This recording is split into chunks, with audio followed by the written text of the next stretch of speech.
Lincoln. Come on, it's 6 o'clock. Rise and shine, rise and shine. It's time for Early Break. Brought to you by Sand Hills Global. Live from Lincoln, America. Here's Jake Sorensen. Did seem kind of meh. Husker Online, Steve Sipple. Surprisingly good. And longtime college football assistant coach, Bill Busch.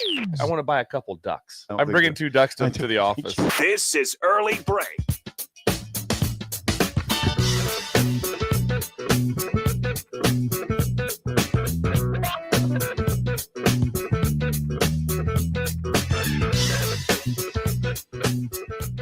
Good morning. Happy Thursday to you, Steve Sipple, Jake Sorensen, Bill Busch on Early Break. I'd say a much more pleasant drive into work today for all three of us. No one's in a ditch or in the middle of the road stuck. Very pleasant. Much better mood right now at 6:02 compared to yesterday, for me at least. No one's in a ditch. No. I have a question to ask you guys because there's a situation yesterday. This is idle chit chat, of course. That I got to the show about 6:40. Yes. Because I had to. I was trying to get my car in a nearby driveway of Breaker Dave, who helped out, and I went back to the house and got the Pilot to drive to work. Now I went back to Dave's house about noon or so. Okay, I wonder about that. And You Dave, started to do some day drinking? I should have. Oh. Now Dave was there. Dave was there, and Dave was very friendly and the whole time. He's been friendly, but I could tell maybe he was getting a little bit annoyed that the car was still there by noon. And here's the situation: the road was still not cleared, and so. Okay, now we have a problem.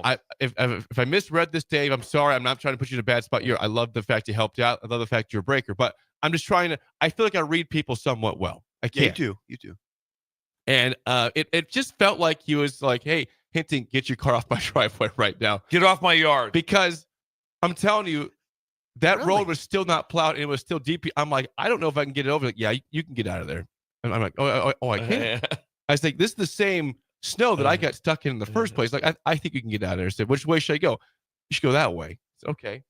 And I Did you get stuck again? I kept being hesitant. I said, Dave, I don't know. It was like, well, Okay, this is getting if you stay in the driveway, can you pull up a little bit further so my wife can get the van out? Yep, you So, okay. needed to be out All of right. there. Yep. yeah, I that did. was That's the signal it. right At that there. point, right when he said that. My wife would really like to see you get out of here Yep. too. I think your and- wife. and- Yeah, I think the Yeah. wife was part of this. That was part of this. Yes. And again, I'm very thankful that Dave allowed me to Now, be there and if help Jay- me out and let me park the car. But I said, I've got to find a way to get this car back to the house and get it out of here ASAP. Now, I think also the fact he told me that there was 4 or 5 other cars. Please leave.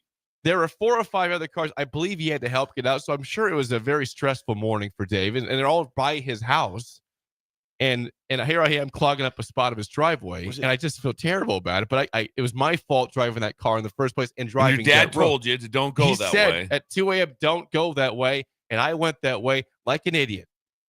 And so I apologize to Dave for having my car in your driveway for 7 hours, 6 hours or so. But he was right. The car was able to get up the hill somehow, and it was thick snow still at that time. Do you think Dave was kind of anticipating after the show that you might come back instead of lollygagging around until like 1 or 2 in the afternoon and having lunch with Swim over at Argonne? Well, Yeah. I'd respond to that and say yes, but the road was not cleared though. If the road was cleared by 8 a.m., he might say, "Hey, where's he at? Get this car out of here." But I walked back assuming that the road was going to be cleared, and it wasn't because everything else was getting dried out. Like you'd have no problem driving any main street, but that one road was still like 2 feet thick. It felt like. What's interesting about this? Jake's portrayal of his neighborhood. So I was kind of concerned going to Trix's after the show where I go every day, and there was no problem. There was nothing. It was like I feel like an idiot. I was like, There was one drift in Lincoln, and Jake drove into it. There's one big like I was drift. in Ventura, California. It's what it basically feels like. I saw nothing else of that kind of drift. The whole driveway had nothing anywhere. on it. Nothing. There was no big clunks in front of it. The streets that are by my place, that the roads were dry. The roads were. There was even I think the blizzard hit hard in our area. You got caught in a weird vortex. Yeah. And also, if Dave, if he was doing some sort of had his own business or something where he was gaining some free advertising out of this, but right, it's not really it. He just wanted to get your car. No, you can get it up that street. You can just go try it. It was. What if he got stuck and you had hints. to walk back to Dave's house? He real said, quick. he's like, hey, listen, if you get stuck again, I've got my 3 daughters inside.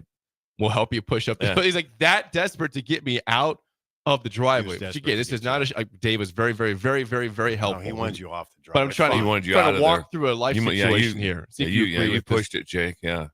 He probably has all kinds of things going through his mind. Like, is he going to leave this here for a couple of days? Is this going to be a common occurrence? Okay, can I park on your driveway?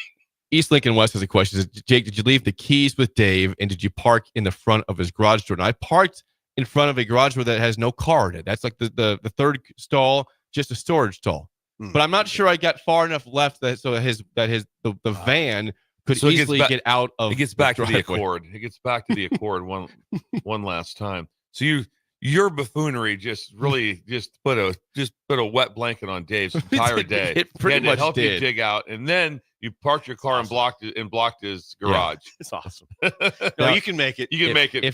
If Dave is listening or hears this later and feels differently about how he was presenting himself, and I misread it, please let me know. But I feel in that moment I was getting a strong hit. Get your car the hell out of my driveway, and I'll listen to the show and carry on with my life. I think the best thing too is the way you're attacking is to kind of go after him on air. I'm not going after him. I'm not going. I'm saying I might be the same way as Dave. If somebody parked their car in my driveway and I'm waiting for 6 hours, I'd probably be annoyed too. Say, yeah, would you come back and get your car, please? It's not an attack. I think I'd be the exact same way if I was in Dave's situation as Dave was. Jake didn't make it into the show, and we had a guy go down O Street on a scooter.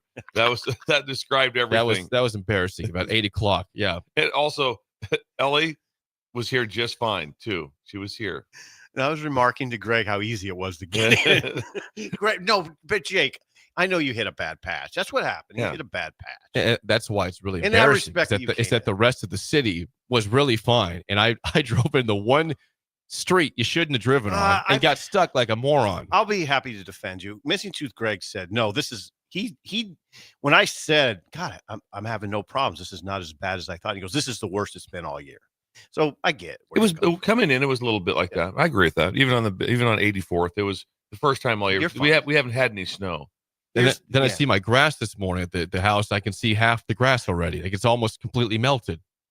Yeah, it's by noon yesterday. It was glorious. Yeah. I mean, is this breakers chime in?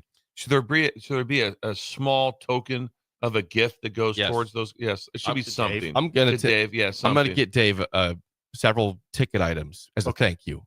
I know where he lives. So bring him over there at some point here today. Tomorrow. Be cautious when you go over there because right now it's tense. Yeah, it does. It feels like I'm like, hey man, really tense.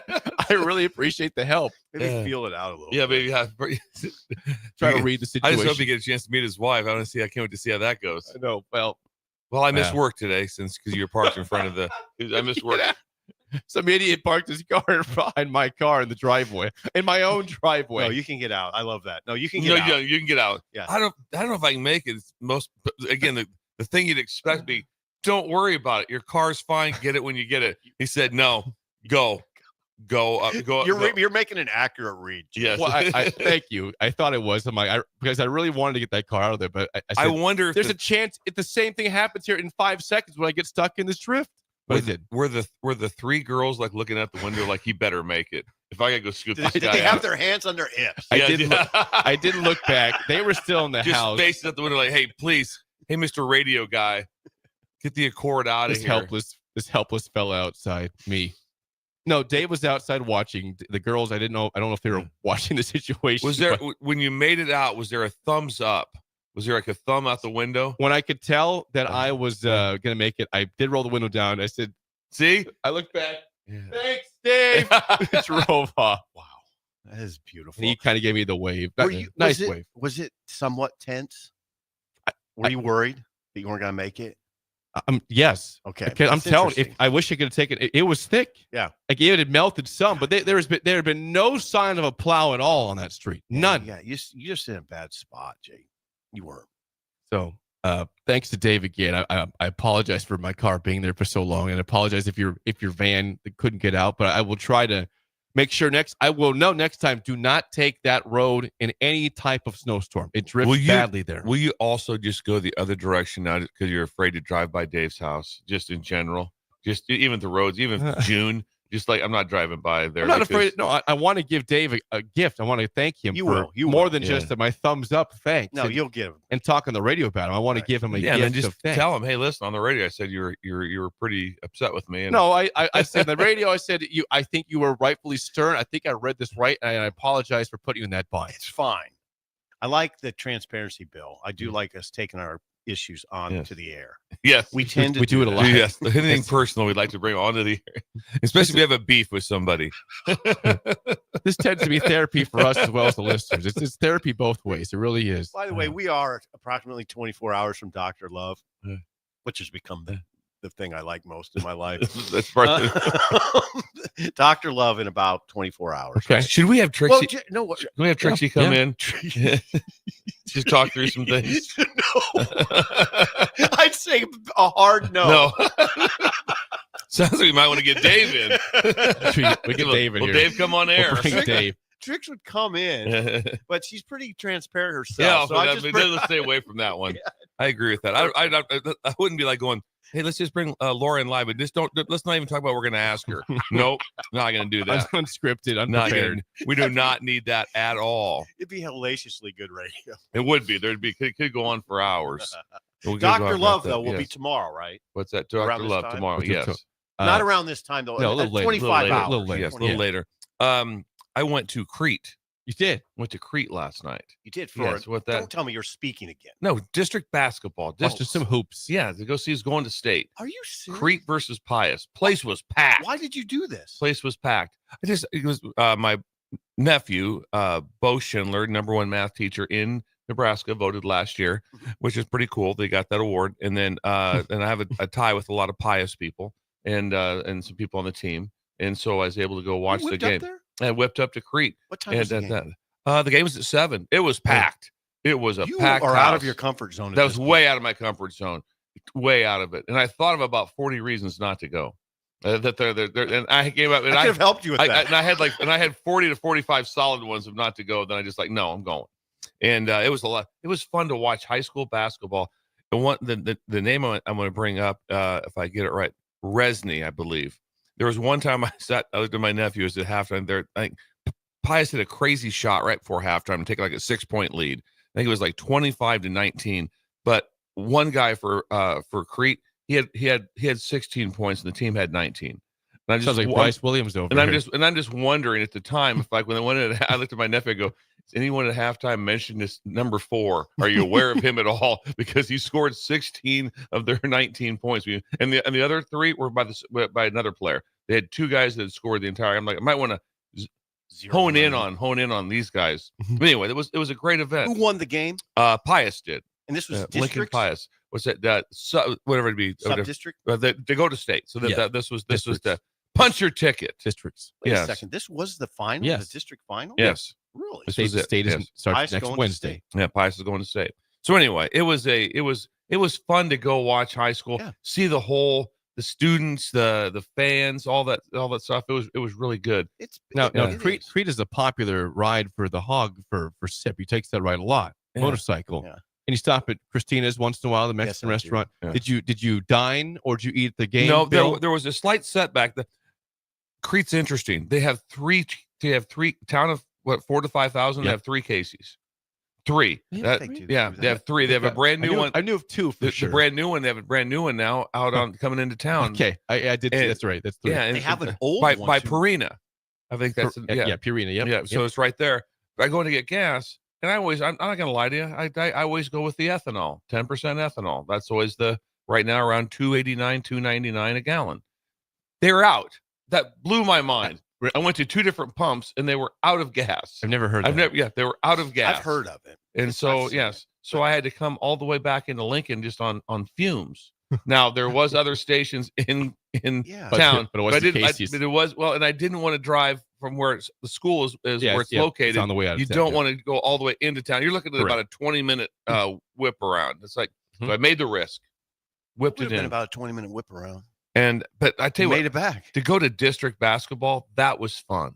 It's a lot of fun. I'm standing in line with my nephew, and a loyal breaker came up and talked to us, a fellow teacher. Recognized you. Yes, well, he knows my nephew, so that's kind of the reason I came together. But it was really good. Nice. That is exhilarating to see. I wish I really bad didn't go to more, but go ahead. Sorry, that was fun. You're fine. I like it's similar to going to see Cashton's games. You're almost heartened Cashton by what you see. So I think we need to celebrate each other's disparate interests. I know you guys don't like the NBA. I mean, this is idle chit chat. Me and Alex went to Let me guess. Buffalo wings and rings. Which you have a salad, great salad, place. 2 wings, and watch the Heat. You had 5 wings, and which watch the is Heat still and Cavs. Yeah, and that was a good game. He pushed him. I actually watched the highlights of that last night. We all caught That's that one. Crazy. I think instead of making fun or expressing your disinterest, we should celebrate each other's interests. I like the NBA. Yeah, all 3 of us caught highlights of that game. At Did least. you? Yeah. Yeah, but I don't. The thing that blows my mind. What? Just blows my mind. All of a sudden, what if all of a sudden that the Lakers now the rest of the season they're just in red and white. Watch the Cavs; they're in blue. I mean, what are we doing? They paint their court blue. Yeah, they didn't paint it. They probably put it down. But they put a court down. They have a completely changed their colors. Yeah, they do that. And I'm just, they're just like, yeah, no, we're blue now. I think there was probably a time in the franchise history when they were light blue. Yeah, Okay, we have a situation here. Dave, for the first time ever texting you. I gotta play the breaking news for this. This is incredible. He's never ever texted before. You're ready. Hang on, awesome. I gotta play this. There we go.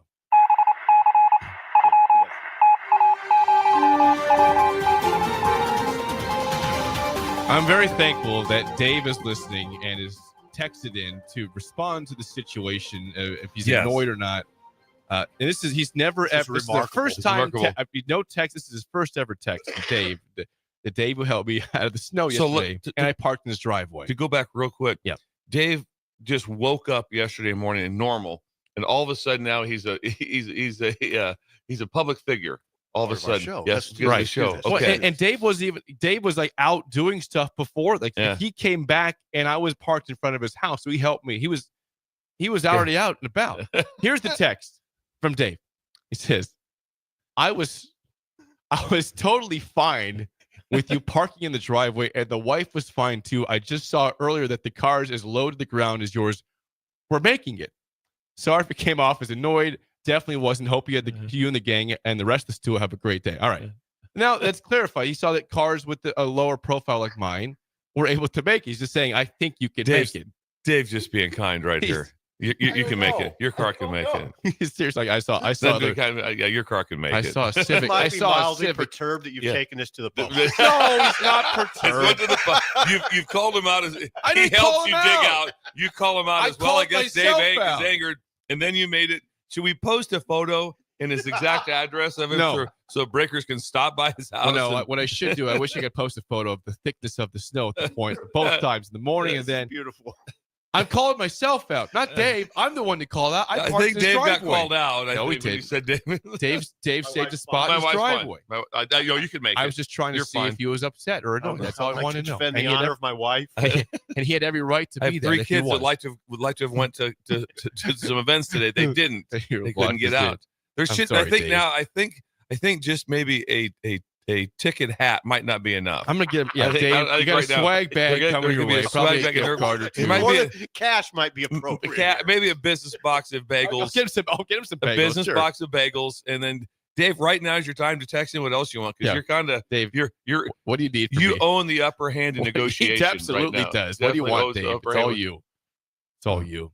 Anything else, Sip, for you for Idle Chit Chat yesterday? We've got pretty deep there. That was glorious. That was an incredible take. I do want to give one shout out to end Idle Chit Chat. We'll move on. Regarding girls' state basketball, there was a congrats to Pender, by the way, Bill. The Pender Dragons are on. They beat Howells Dodge. They won 64-45. Blew them out. They'll play Alma now in the second round. Alma's real. That's tomorrow. Alma's real. 9 a.m. Which we know Bill loves the 9 a.m. time. Does Alma got some bigs? Yeah, and they also play a lot of pressure defense. I want to give a shout out to in Class C1 Milford beats Arlington. It's the first ever win in the state tournament for Milford girls basketball. They've never ever won a game before. It's like in Nebraska the tournament. basketball. Yeah, I think you'd be pretty shocked if you went down through every town. There's a lot of teams that have not won a game. Who's never won a tournament game? Milford never won a state tournament. They beat Arlington 61-40, the first ever win in school history for the girls basketball team in the state tournament. That's huge. Yeah. They will play Minden. Nice job. The Whippets in the second round. We love the Whippet. Whippet. Good. There we go. Yeah. Devo. Jake, that was amazing. That is Idle Chit Chat in depth today. Sponsored by our friend at Newton's Lawn Care. That's Andrew. New customers get 20% off a 2025 fertilizer program if you text the ticket to 402-440-6297. You get a free quote within 24 hours. You can text the ticket to Andrew 402-440-6297. 20% off a 2025 fertilizer program at Newton's Lawn Care. Was he in the garage this morning, Bill? No, things are a little sloppy, just with the snow melting and things like that. So there's not a lot that can be done right now. And he's already walked the yard a couple days ago. So he was not available today. He was doing more time of getting prepared with his equipment. That's what was going on, and fielding calls. It's the weather in the coming days is going to be beautiful. He's going to be very busy. Yeah, don't we have snow coming again? Maybe a little bit, maybe like an inch traces, possible. just nothing major, Inch or Bill. so. And then next week we'll hit the 70s next week. Oh, thank you. I needed that. Thank you for that. 60s and 70s. 464-5685. Call or text as always. There's an article I saw that I know really had to make Bill very happy yesterday because Bill loves schedule talk. You love schedule. There's nothing I love more than in football is talking schedules. I mean, I'm talking preseason, during the season. Everything matters on when you catch some breaks. When you catch some breaks in scheduling, it shows up, and then you don't. Wow, it can get real. Yeah, now think of this title is all you, Bill. It says this is from On3. It says ESPN's top 40 strength of schedule ratings for 2025 college football season revealed. And I said, yeah, this is Bill's cup of tea. And so, we know Nebraska's schedule is not rough. Nebraska comes in, by the way, at number 35 in these rankings in terms of toughest schedule. Number 1, Oklahoma in a must-win year for Brent Venables. Boy, is he in a must-win? Well, they're in a situation. I believe so. I mean, I would say, but it has to go well. It has to go. I don't think a 6-6 is that's not it. God, how would you like to be in Norman on September 6th when they play Michigan? The Michigan colors and the Oklahoma colors. Yeah, in Norman. They play Michigan and Auburn in September. Non-conference games. Auburn's conference game. Michigan hosts non-conference. Auburn conference game in September. Strange trip to Temple. They to go Temple. to Temple. That will be odd. Temple. Odd. Really odd. Probably not that easy either. But Oklahoma will have to bring about 60,000 fans to fill it. Really? Then to bring a lot, yes. They have road games at South Carolina, Tennessee, and Alabama, all potential playoff teams this year. And they have also played Texas, Ole Miss, and LSU. Well, they play Texas at the Cotton Bowl. Yeah, that'll be rough. That was the one conversation about if you heard Texas. Their AD, which was that was interesting, was adamant that he wants a 9th game in the SEC. He wants the 9th game because they always play one of the games in the Cotton Bowl. Okay. So that's whether it be so it might be a home game for you one year, away the next, but no matter what, you never have that game. And sometimes they'll have 3 home games and 4 away in the conference. And so he wants to guarantee 4 and 4 conference games at home, and the one game. The outlier is the Oklahoma is the game that's in the Cotton Bowl. So it's interesting how he said, and their statements were Texas was very strong. We play the best. We want to play outside of the league. Now, right now, they only play 8. So, yeah. But he also doubled down with, we want to play outside the conference, and we also want to play 9. Yeah. That's our goal. I think he's probably saying that knowing also one thing, that 9's probably coming. Yep.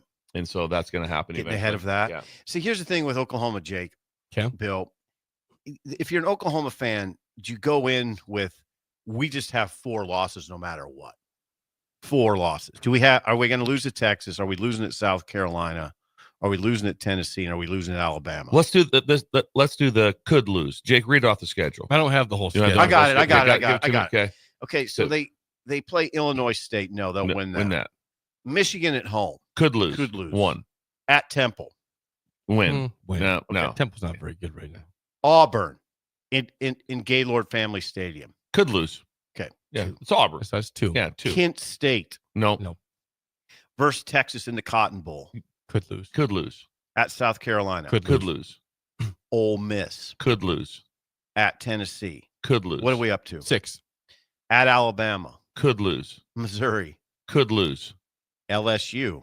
Could lose. That's 9 could lose games. Yeah. That's why they have the That's what I'm toughest saying. schedule. That's a think- lot. That's I 9. almost think the best you hope for is 8-4. Yeah.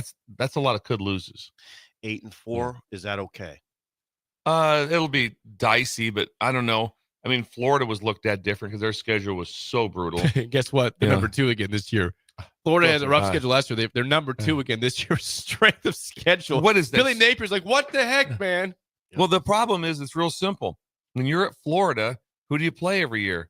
Florida State, ACC, Miami, ACC. Yep. So right away you're going against the like 2 of the best ACC teams, year in and year out. I know they Right. were different last year with Florida State, but Yeah, but still. the year before they Still were, they went undefeated. So what do they got? They have LIU. What is that? Right, Long Island. Good. Yes. Yeah, Long Island. They have the Long Long Island, Island yeah. Sharks. Then they have UCF. This is Florida, by the way. So Yeah. UCF's. We'll do the could Yeah. lose thing. Could you Could lose lose. Yeah, could lose. Okay, I got it. One. Keep it at tight. LSU? Mhm. Okay, could lose. Yep. At Miami. Yeah. Could lose. This is ridiculous. Texas Oh, of course. Yeah. Could lose. at A&M. Mhm. Could lose. Mississippi State. I don't Probably know, not. but still, but probably Give that's them still- that one. Yeah, Yeah, give 'em that one. Yep. Georgia Yep. Could in lose. Jacksonville. Mhm. Yeah. At Kentucky. Could lose. Good. Yep. At Ole Miss. Could lose. Tennessee. Mhm. Could lose. Florida State Could lose. in Gainesville. Okay, that's 10 could loses for 10. Florida then. 10 could loses. 10. That schedule is ridiculous. Yeah. It is. It's And the ridiculous. game you're saying that's like, well, this is an easy win is Mississippi State. Weren't great this year. That's an SEC team. We talked about this last year. If Mississippi State showed up into Memorial Stadium, you'd look at them and go, hang on a second. They look pretty good. What kind of schedule is that?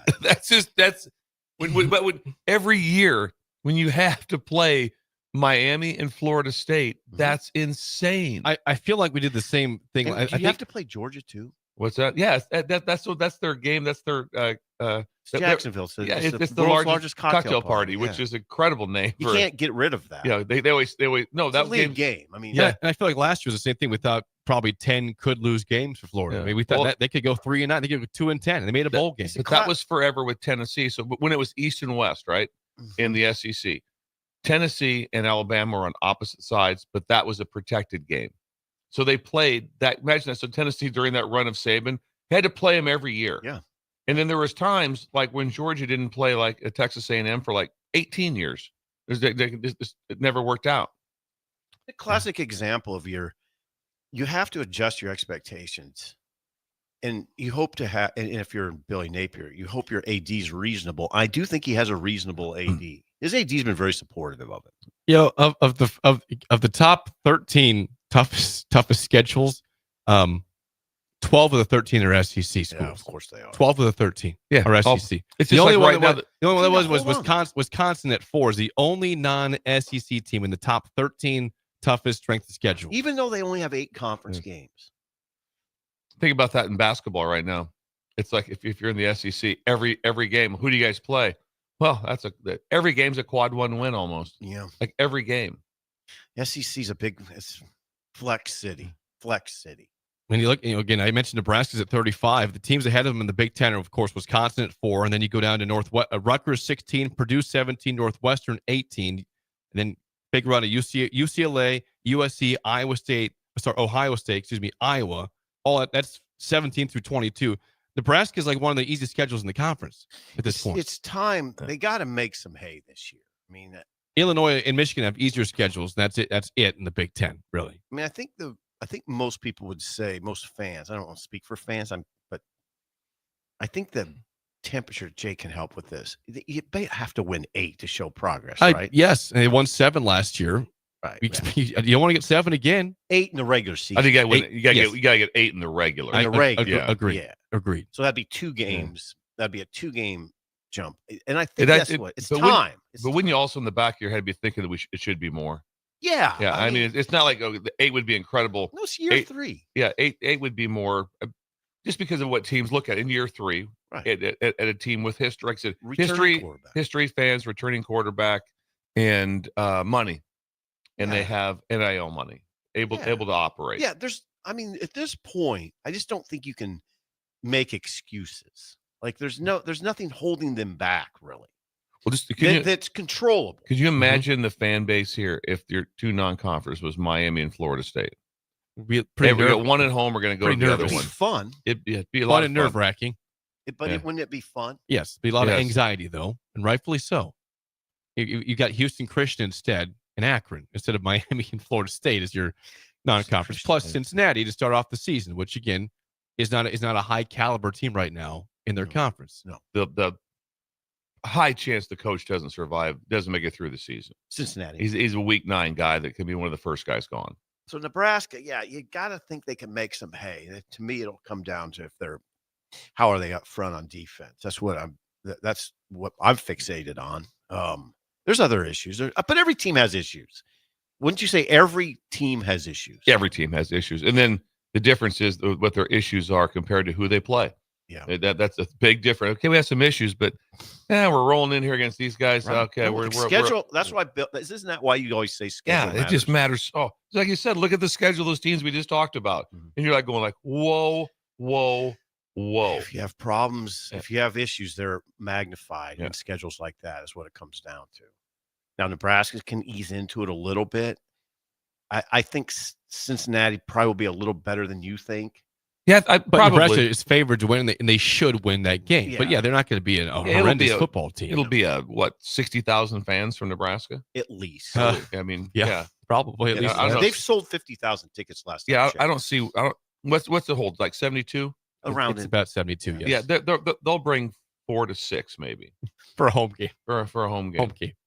Yeah, 4 to 6. You have the returning. I mean, there's a lot. Nebraska has a lot going for it, but on the other hand, and nobody's really talking about it, but Rule's got to get a lot of new faces on the same page quickly.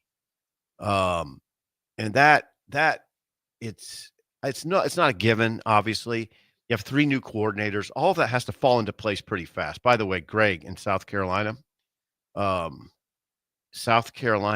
Shane. That's Shane Beamer, right? That's right, Shane Beamer. Have recruited extremely well and are loaded with depth of large athletic linemen on both sides of the ball. God dang, Greg. They open for Virginia Tech. Be a great game. If Lenora Sellers stays healthy, they're a legitimate playoff contender. And then he says their special teams will win them 1 to 2 games. Wow, it sounds like South Carolina might be loaded up a little bit. I think they are. I said I love Sellers. I think they have it. I mean, they were right on the cusp last year. They were one of those. Yeah, there was 3 teams that were on the cusp, and they were one of them. Mm-hmm. It was them, Alabama, and different things. Yes, so that makes a. But the schedule, man, it matters so much, especially getting going certain times. Like I just mentioned, okay, your Virginia Tech got to get going. They got to have a good. They got to get started right there, and they open up with South Carolina after that's a really bad season. Yeah, I mean that's that right away. It's like okay, that we're gonna play one of the better teams. Yeah, that they prize the coach, and he's a really good dude. Does everything right, but they have not been up to speed. And this year, same thing. It's like we really like this guy. Yeah. We better have some better results. They lost to Vanderbilt in the opener, and they were up the entire game. Different things. They were 6-7 last year. Yeah, so they have to be better. But their schedule again, when you open up with a non-conference SEC team, it's like whoa, here we go. So there's your schedule talk. Job, Oklahoma, toughest schedule in the country. Florida number 2, and of the top 13, let's go through every team. 12 of them are SEC schools. Wisconsin, the only non-SEC school in the top 13 toughest schedule, at number 4. Good luck, Luke Fickell. Bill, why is that? Like they only play 8 conference games. Just a conference is that tough. Yeah, and they've always that gives them freedom to schedule it. Most teams, what would happen, like an LSU or other teams that they always have a big game outside of it. So they'd play 8 conference, and then 1 big outsider with 3 that were scheduled, hopefully to be wins. Is how you would look at it. Thanks to Greg, by the way. Thank you. When we come back, let's look at last night's Big Ten basketball games next. An early break on the ticket.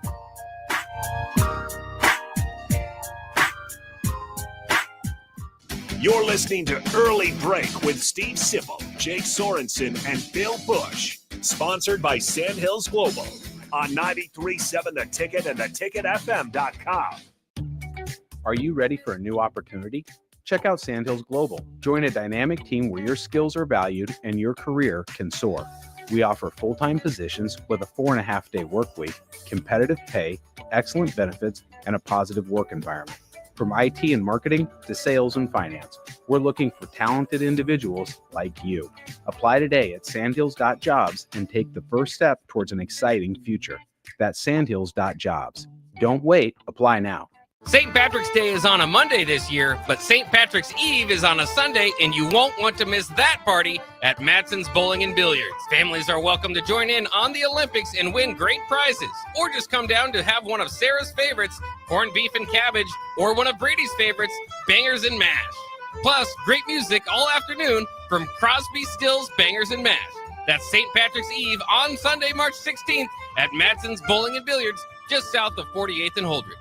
Ticket listeners know a dream team when they see one. At Applied Connective, we've been in the game for 20 years and have developed a team of world-class leaders in all things IT. From cybersecurity and Microsoft products to physical security, audio-video, infrastructure, business phone systems, and anything in between. We'll help you leverage technology to become your most secure, efficient, and profitable. Head to our website to check out real reviews and testimonials and sign up for a free tech consultation. We can show you where you might be vulnerable, inefficient, or overspending. It's a game changer, and it's totally free. Claim yours right now at appliedconnective.com. Bagels & Joe is the perfect place for breakfast or lunch in March. Try a double chocolate muffin with a leprechaun latte made with dark chocolate, peppermint, and Irish cream. For lunch, try the salmon panini with provolone, sesame oil, and tomatoes on a ciabatta roll with bagel chips. Perfect for Lent. 4 locations in Lincoln and 1 in Seward. Bagels & Joe. Hey volleybalfans, this is Laura Dijkema, national player of the Netherlands and now the setter on Omaha's newest professional team, Love Omaha Volleyball. League volleyball is bringing the heat this year. Don't miss your chance to see Olympians, national players and national champions right here in Omaha from now through April. We can't wait to see you cheering for us in the stands. Visit lovboma.com to buy single match tickets to see me and Love Omaha Volleyball in action. Go Big Green!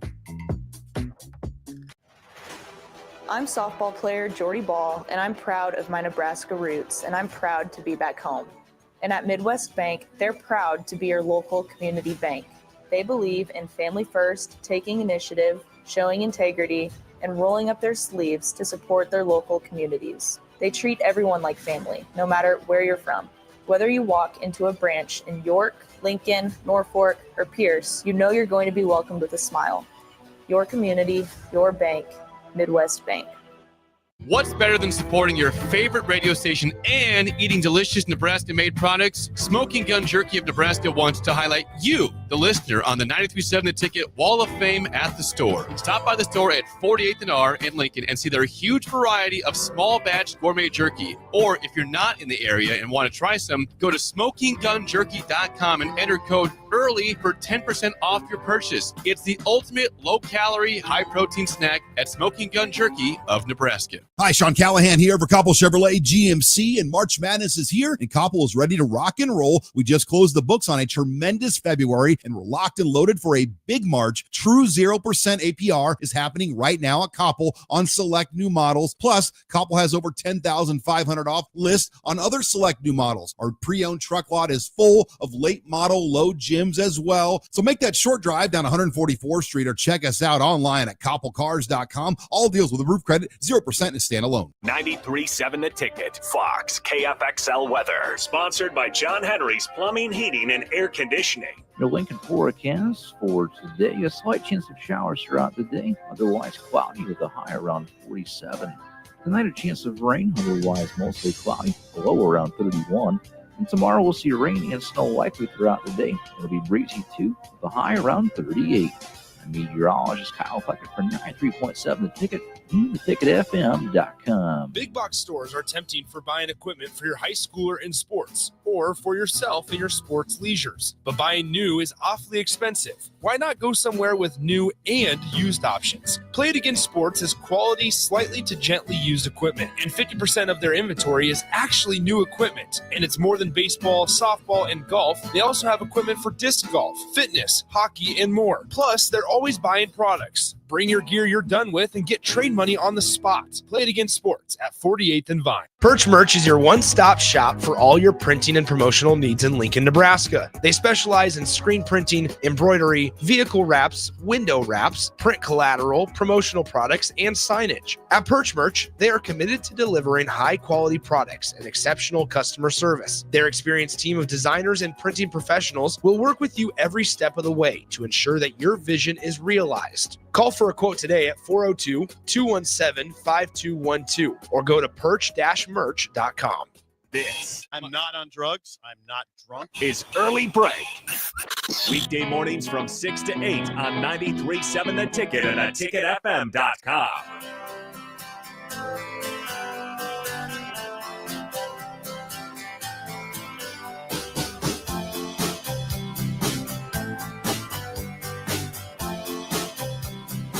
Segment 2 is always sponsored by our friends at Beck's Hybrids. Farmers will know that volume discounts are a major factor in ordering seed, and oftentimes discounts are lost buying from multiple brands, but Beck's has the most diverse lineup in the marketplace. Go to beckshybrids.com for a full farm quote, and always remember the 3 F's: faith, family, and farming. Today we will highlight Travis Dew with TNT Seeds in Cordova. Call him at 402-641-7756, part of the Beck's Hybrids family. Today they're doing a special at Goner on the depth of seed, Steve. I'm listening the depth to you. of seed. Very important. Very Not the important. depth. The depth of seed. Plant it too shallow, whipped right away in the wind. Plant it too deep, not gonna make it. The depth of your seed is so critical. It changes everything. Depth and spacing. So today they're focused on depth. Right there, on how to get the seed at the right depth, which gets back to how they'll practice with they have everything set up in Goner with your planner, having everything set. They're going to go over adjustments and how we do that, what we set things on, how to check it. You got to know your depth. Well, do they have classes? What's that? Yeah, classes. Yeah, Trevor runs them. Yeah. Duh. Yeah. Of course, it's Trevor. You don't need to be like that. Trevor does everything. just saying. Trevor's the man. You're in hot water in your Maybe neighborhood. we should send Dave out there. You're on thin ice. You're on thin ice right now. Thin ice. You're that guy that came into the new neighborhood. Now it's like, Dave's talking to his buddies. He's right up the hill. Yeah, he's right up there. He drove a Honda Accord to this crap the other day. He's driving the Accord in and then left his car at my house for 9 hours. Felt nothing. And then when he showed up, didn't have a gift or anything. Says he's bringing me a T-shirt and a hat later. Can't wait for that. Exactly what the conversation. Can't wait for that. That ought to be awesome. Some swag. Some swag. Thanks. Oh, also, I went to the dentist today. I got a free toothbrush. You can have that too, I'm Dave. trying to do better than that, Dave. Last night in the Big Ten, got 3 games. And one game did not help Nebraska out. That's the last one. I'll get to that in a second. That was the last game of the night. But Wisconsin goes on the road and beats Minnesota 74-67. So for those keeping track at home, Minnesota has now lost 5 straight home games. They have 4 straight road wins. Interesting. 5 straight home losses, 4 straight road wins for Minnesota. They lose by 7 to Wisconsin. Maryland wins on the road at Michigan 71-65. So Michigan State has now clinched at least a share, if not the solo title of the Big Ten crown. Hey, back to Wisconsin, Minnesota. Okay. You know who got going for Minnesota again? Rigsby. Did he? Off Got the 18. bench. Off the bench. Got 18. He's on a heater. Brennan Rigsby. How about that? I watched the highlights of that Maryland-Michigan game. Oh, I did watch that. And boy, Maryland looks good. Jake, I know you hate that. Maryland. I was frustrated. One and done. I wish not very I good. could revise Nebraska that should have beat him twice. Hey, Jake, I think Maryland's going to go deep in it. Yeah. They'll lose in the first round. They did have 4 bench points again. 4 from Geronimo had all 4 of their bench points, but Rice 19 points, Miguel 17 points, and Derek Queen 17 points for Maryland. That's a good lineup, Jake. It's a good lineup. Michigan's still scuffling a little bit. I mean, their record's still great, 22-8. They'll be probably a 4 seed. I think, they'll be in pretty the good. It's gonna be pretty good. The 2 7-footers were good last night. Both had 20. Danny Wolf had 20. That's pretty good. Yeah, and Vladislav Golden had 20. But they were down like 15. Maryland was rolling them. They only had 5 bench points. Michigan. So Michigan has had 3 straight home games. They survive on a buzzer beater against Rutgers to avoid the upset. They get pounded by 20 by Illinois, and they lose, last night by 6 to Maryland. So 3 straight home games, almost lost all 3 of them. So very good season. They'll be a high seed in the tournament, but they're not going the right direction right now. I keep seeing a lot of times too where it's. I see a lot of people say can't win on the road. There's a lot of road wins. I know. All the people win on the road. People win on the road. 2 of the 3 teams last night won on the road. Yeah. I know what happens inevitably, though, guys, is somebody will throw the road record at you, But I hate that. I hear that a lot from Nebraska fans. Well, Sip, you can't win on the road. Right. Yeah, you can. You can win on the road.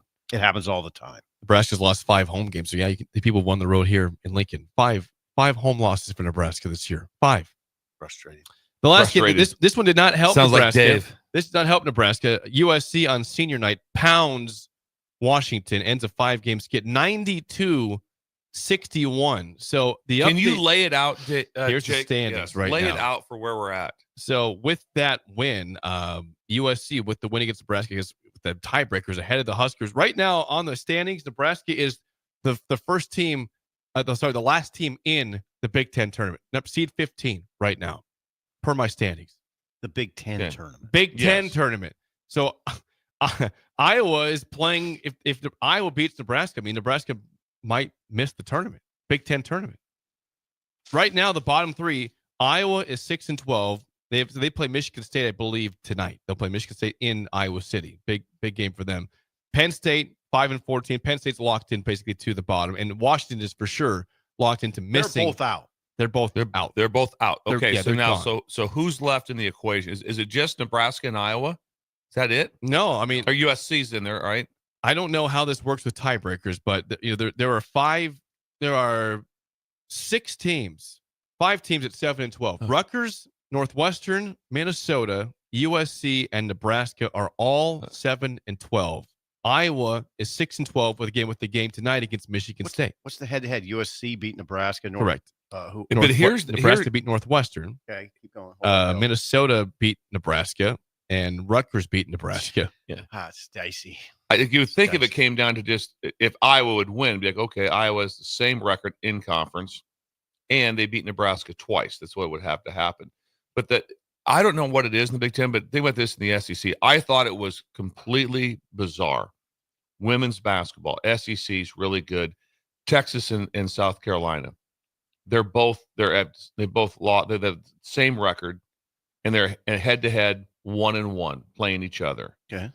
Instead of going to any matrix or anything like that, like strength of schedule, anything, they did none of that. They just did a coin flip. Really bizarre coin. They did it live from the SEC office. Sankey flipped the coin. It was a flip, catch, and then top of hand. And then they zoomed in on his hand. I love this. On just Sankey's hand. But I'm like, hold it. The computer systems that we have now that you couldn't easily go to and say, okay, head to head, even. What's the next one? What's the next one? It should be some sort of strength of schedule in conference. Or something. There'd be somewhere. There'd be something that they just say. Now, they weren't overly concerned because they didn't take away. It wasn't like they didn't make them the champions. They just made them a 1 seed, and all of those ladies will get rings, and they'll all say champions. They won't say co-champions. There was a time at Nebraska when Nebraska went to the Orange Bowl and they tied Colorado. My Big 8 championship ring doesn't say co-champions. They probably got them says champs. This says champs. But anyway, think about that. They flipped a coin. I like it. From YouTube, Justin says, "What a sad day when Nebraska and Iowa are playing to just stay in the Big Ten, just to make the Big Ten tournament." It's incredible that you're talking about making the tournament, and yet right now they're the 15th seed in the Big Ten tournament. Yeah, I'm not sure why Northwestern is ahead of them in these standings, but I get why Rutgers, Minnesota, and USC are. They beat Nebraska head up. Nebraska did beat Northwestern, but they're apparently behind it, even though they're all at 7-12. So They have to beat Iowa to make the Big Ten tournament. Like, this is not just a joke. Yeah. That's serious. That's real. Jeez. I don't know what to say. Yeah. Well, you're spot on. And then you've caught him at probably last game, we think, for Fran. So no, maybe. Hey. So okay, but that's potential. You're trying to, number one, beat a rival with Nebraska, knock them out of the tournament. It could be your Fran's last game before the Big Ten tournament, or to make the Big Ten tournament. The reason I hesitated initially, Bill, is because Fran came out and said, "I'm coming back." He said that. Doesn't mean he's coming. Right. It's not his choice. I hope that AD's like, email, hold off on that real quick. Right. I hesitated, Jake, because he did say it. He at a press conference, he said, "I'll be back next year. I have no plans to do anything else." But it's not his choice. The vibe, that will be a tough. Nebraska fans are incredible. It's 11:30 a.m. on a Sunday. If Iowa ever has an advantage, it's like that is what it is. There's going to be a lot of anxiety in that arena, and I'll be part of that anxiety. I can't imagine. I can't imagine that. Really? Bryce Williams not maybe making the throw Big an Ten tournament. Is it Olive Branch? Out? Yeah. Maybe take Dave to the game. I could. I might do that. When we come back, Rick Haven's song of the day next, an early break on the ticket.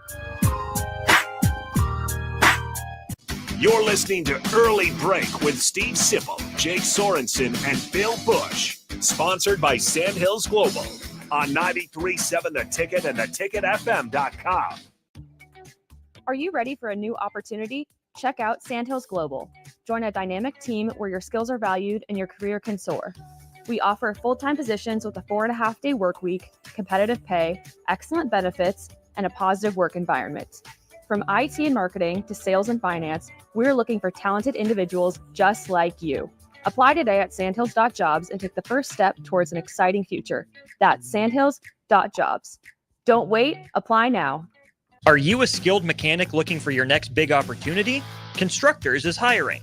We're looking for experienced mechanics to join our family-owned team. We offer competitive wages, great benefits, brand new service trucks, OEM-level diagnostic software, and career growth opportunities. Positions include lead and A-level mechanics for our shop and multiple field technicians. If you're driven and ready to grow with a company that's been around since 1908, apply today at constructorslincoln.com. What's better than supporting your favorite radio station and eating delicious Nebraska-made products? Smoking Gun Jerky of Nebraska wants to highlight you, the listener, on the 93.7 The Ticket Wall of Fame at the store. Stop by the store at 48th and R in Lincoln and see their huge variety of small batch gourmet jerky. Or if you're not in the area and want to try some, go to smokinggunjerky.com and enter code EARLY for 10% off your purchase. It's the ultimate low-calorie, high-protein snack at Smoking Gun Jerky of Nebraska. Hey farmers, do you run a precision planting monitor in your planter tractor? Boyk Farm Outfitters is hosting our annual 2020 Monitor Clinic at the Holthus Center in York on Wednesday, March 19th. They'll run through everything on the monitor, from basic setup to more complex downforce settings, and everything in between. You'll learn agronomy principles behind some of the monitor settings and will leave refreshed and ready to plant. Representatives from Precision Planting will be on hand to handle any questions that you can throw at them. Visit BoykFarmOutfitters.com for all the details and to reserve your spot. The electrical workers of Local Union 265 are now hiring licensed journeyman electricians from $32.50 to $42.50 per hour with paid benefits. And if you're looking for a new career, they're hiring apprentices at $19.50 per hour with paid benefits. Call the office at 402-423-4497 to apply. Start your electrical career today. Perch Merch is your one-stop shop for all your printing and promotional needs in Lincoln, Nebraska. They specialize in screen printing, embroidery, vehicle wraps, window wraps, print collateral, promotional products, and signage. At Perch Merch, they are committed to delivering high-quality products and exceptional customer service. Their experienced team of designers and printing professionals will work with you every step of the way to ensure that your vision is realized. Call for a quote today at 402-217-5212 or go to perch-merch.com. Automotive Solutions is Lincoln's one-stop shop for all your vehicle needs, from vinyl wraps to engine repair and maintenance. Automotive Solutions offers fleet services as well as printing and graphic design for vinyl applications, plus installation of vinyl for boats, trucks, cars, and anything else you want wrapped. Perfection is their standard and they never settle for less. Call today at 531-249-5600 or go to automotivesolutionslincoln.com to learn more. That's Automotive Solutions on 2024 Southwest 5th Street in Lincoln. If you're in Seward or Milford, listen up. Select Plumbing is now servicing your area with no trip charges from Lincoln. Select Plumbing works on a variety of issues for your home and business, including general plumbing, water heaters, faucet fixture repair, underground sewer and water repairs, backflow testing, and more. Keep your property free from leaks and other issues. Call today for a free estimate at 402-560-6197. It's not just Lincoln, Waverly, and the surrounding area anymore. It's also Seward and Milford with no trip charges. Contact Select Plumbing to inquire at 402-560-6197. With UBT, you've got total control over your money. Like Doug, who runs his game day tailgate like a well-oiled machine. I got burgers, brats, chicken, dogs, plus all the fixins. And with the UBT Go app, I can track my food spending from anywhere. Pro move. They don't call me Grill Sergeant for nothing. No matter your goals, UBT helps you feel good about reaching them. Union Bank and Trust. Member FDIC. Hi, everyone. Kendall Warnock, A1 Automotive in downtown Lincoln. The last few years have been wild, but we've been here for you through all the ups and downs, and we'll be here for you when you need us the most. For all your travels and for your day-to-day driving. With winter conditions causing problems all over town, the last thing anyone needs this year is constant car troubles. Let us help you drive in peace and make sure you drive to work and to winter destinations safe. A1 Automotive, 11th and L Street downtown, always honest answers. This is Lincoln's home for sports talk on the FM dial. Also online at theticketfm.com. On the internet. KNTK FM Firth, 93.7 The Ticket. Move over, Jake. I'm moving. Jeez. Thursdays are reserved for a man with a wider range of music knowledge than Jake could ever dream of. This is the golden era. You would hear this on any radio station. You know, it wasn't like it is now. Okay. You know, you got country, you got R&B, you got pop, you got rap, you got rock. They didn't have that then. You heard everything. A man who knows a good song when he hears it, just as much as a good diamond when he sees it. You get a diamond! Yes, I do get a diamond. I get a diamond, and that makes me happy. It's time for Rick Heyman's Song of the Day, sponsored by Sartor Heyman Jewelers, on Early Break on 93.7 The Ticket.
Once again, your song of the day from 1970s, Silver Paper by Mountain. 464-56851 is bad. 10 is good. Text rating on Rick Heyman's Sartor Heyman Jewelers Song of the Day. Rick is a great friend of the show, isn't he? Yes. Yeah. Yeah. The song you would know Silver- from Mountain is Mississippi Queen. That's the song you would know from them, I believe. Right? Silver Paper. Just try to be as polite as I possibly can here. Wait. Yeah, they tried hard. You could tell they tried on that song. I don't know what Did to they? say. Yes, they did. Okay. Just trying Trying to be polite. Trying to make it. Maybe they. Okay. All right. I thought maybe there's something wrong with this maybe the speakers on that or something. Something was wrong with our headset. I I thought maybe Jake selected the wrong song. I think this is a headset issue. It must something that must be jacked it, up Rick. on the That must speakers be it. here. Must be the headset. I think that song would sound good on a different headset. Yeah. Mountain. Mississippi Queen's a pretty good song, Yes. if you know what I mean. Yeah, nice. Got it. Yes. I could get to a 2 on that. I'll give that a. Get to a 2. I get that to a 2.001. Yeah. Rick's had some incredible songs. Oh, he does a great job. Yeah, this is not one of them. Telephone line last week, right? Yeah, it's ELO? right. Oh God, yeah. I don't know how you do that to us, Rick. Really, to go from ELO live version, one of the most incredible songs you ever pulled out, which created a whole new spring game concept. Also, thank you, Rick. ELO. I can get this ETO. just almost to a 2, 1.8. I'll go with a 1.8. I'm gonna say Ellie's gonna be she didn't like 4.4. Just to be kind, and her dad would be interested somewhere. Where'd she go? We lost her. We lost Ellie. You said 4.4 for Ellie? 3.7. I'm gonna give it a 3.5. Whoa! Wow, Jake's above there. Okay, 3.5. All right.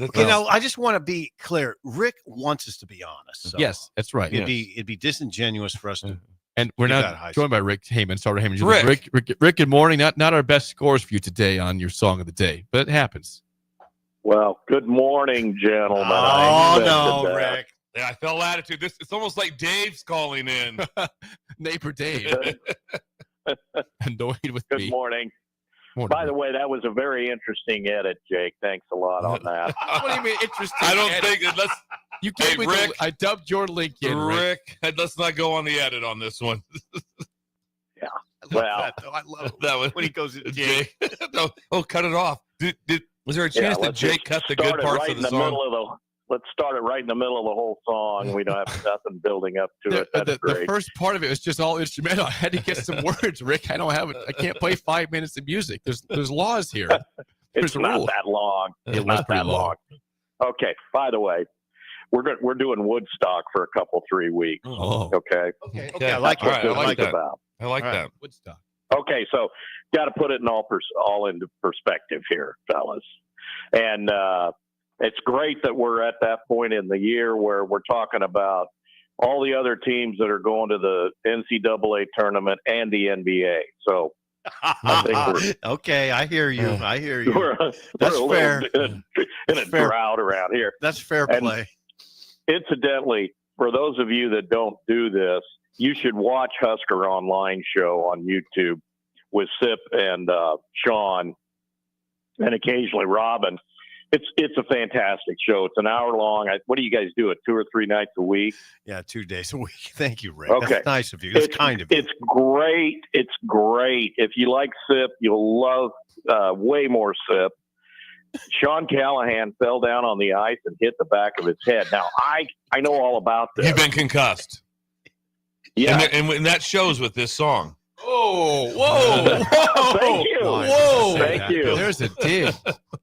And that may have something to do with it. I don't know. But no, seriously. That's enough. I wish Sean the best. It sounded like he got a horrible cut. Oh, God. You saw it. He showed it on the air. It is really bad. I didn't see it. I just heard him talking about it. I couldn't help And but laugh. And Jake, So, guy Jake slips on the stuck in ice the and hits snow. his head on Yeah, concrete. I was stuck in the Couldn't snow. help but laugh. I was stuck in the snow, Rick. You're right. Yeah, that was This not has fun. been a great show this week. It's just because of all the stories. So we don't need sports. Who needs that? Yeah, who's We overrated, just right? need good stories. Okay, Woodstock era. Woodstock was the first event of its kind in history. I remember this very well. And, they didn't have TV coverage. They didn't have radio coverage. They didn't have any of that stuff. All right. So this was an event that happened back in the Northeast, which is one of our questions. Don't be looking it up, Sip. Okay. No cheating over here. I won't. And that question is not going to you, by the way. So Mountain, who is, in my opinion, one of the most underrated original rock bands, Leslie West, Felix Pappalardi. And if you listen to early metal guitar players and other guitar players, they all say that Leslie West was one of their main inspirations in life, was because His guitar playing was so excellent. This was the cultural change from the goody two shoes rock and roll era to the hippie movement. Okay. And it's reflected by who was at Woodstock. And there was a lot of bands that were offered to go to Woodstock that didn't go. It was a 3-day outdoor festival on a farm in the middle of nowhere. And it rained the whole time. And when we play a few of these songs, I'm just going to do a few of them. We'll do this for 2 or 3 weeks. It's kind of a who's who back then of some of these guys. And by the way, none of them even got paid. They all got ripped off by the promoter. The whole thing was a complete disaster, but it ended up becoming a cultural shift in culture and particularly music in that era, because it was the beginning of the anti-Vietnam War era. Okay. So there was just amazing stuff going on. I lived through it. Some of the breakers lived through it, if we're old enough. I remember getting this record. My mother would not allow us to have it. Somehow my sister got one. It was like a 4-disc record album, and it had all the songs. And because there was naughty words on it, and back then you had a stereo that the family shared, and sometimes it was a Zenith in a big case with the TV in it and all that. The stereo hi-fi, and all that. We happened to have a little more advanced system. It was over by the wall, but it was still in the living room, and we had to sneak play this record because it had some dirty words on it. So anyway, crazy times. Woodstock was a sea change. Everything followed after Woodstock, including FM radio, which was never done before. We had KFMQ in Lincoln. Okay. It was 101.9. They played album-oriented rock, one of the very first. Wow. So hats off to all those early KFMQ guys. Before that, we had KLMS, which was 1480, which played the top 40. So it was just a very, very interesting time. These guys, if you go back and listen to Mountain today, most of their material, it's fantastic. It's absolutely great. Great songwriters, great musicians, hardworking dudes, so forth. Okay, with that in mind, let's go to the Stump the Sippers. First question is for Sip. Okay. Was the farm at Woodstock, where they had the festival, owned by Bob Johnson, Frank Zeppelini, or Max Yasgur? Oh, God. I don't know this. I'll say Zeppelini. You get a CZ. It was Max Yasgur. What was his significance? If you listen to the song Woodstock by Crosby, Stills, Nash & Young and Joni Mitchell, there's a line in there that says, well, we went on out to Yasgur's farm, going to join in a rock and roll band, going to get back to the land and set my soul free. Okay. Max Yasgur owned the farm. The promoters went to Max and said, hey, we're going to do a little deal. We've got a few bands coming. He had no concept. There was 500,000 people that showed up. Wow. They were not prepared. They didn't have porta potties. They didn't have roads. It rained the entire time. It was a mud pit. Yeah. Okay? It's not like today. Okay, Coach. Yes. The total number of bands that played at Woodstock, was it more or less than 31? You set the number very interesting. That's for sure. You know what? I'm going to go slightly under 29. And you're going to get a slightly CZ. It was 32. Oh, no. I thought for sure it's 29, Rick. O.J. Simpson's number. Yeah, O.J. I am hip. I am hip. Okay. And the last question open to everybody is Mountain or Leslie West in the Rock and Roll Hall of Fame? Absolutely. I'm going to say yes. Jake? And you're going to get 3 for 3 CZ. Oh. No. We should have known better. Come on, Mountain. You're better than that. They still have a chance. Can they still get in? Maybe, Rick. Is there a chance? Of course. But you got to realize, there was no such thing as heavy metal then. Mm-hmm. Can you believe that? No. There was Black Sabbath just coming on. That was it. Okay. Mountain was the precursor to all heavy metal music. They were the grandfathers of every heavy metal band from there forward. And they're not in the Rock and Roll Hall of Fame. Shameful. Rick, what's happening right now at Starter Heyman Jewelers? Starter Heyman Jewelers.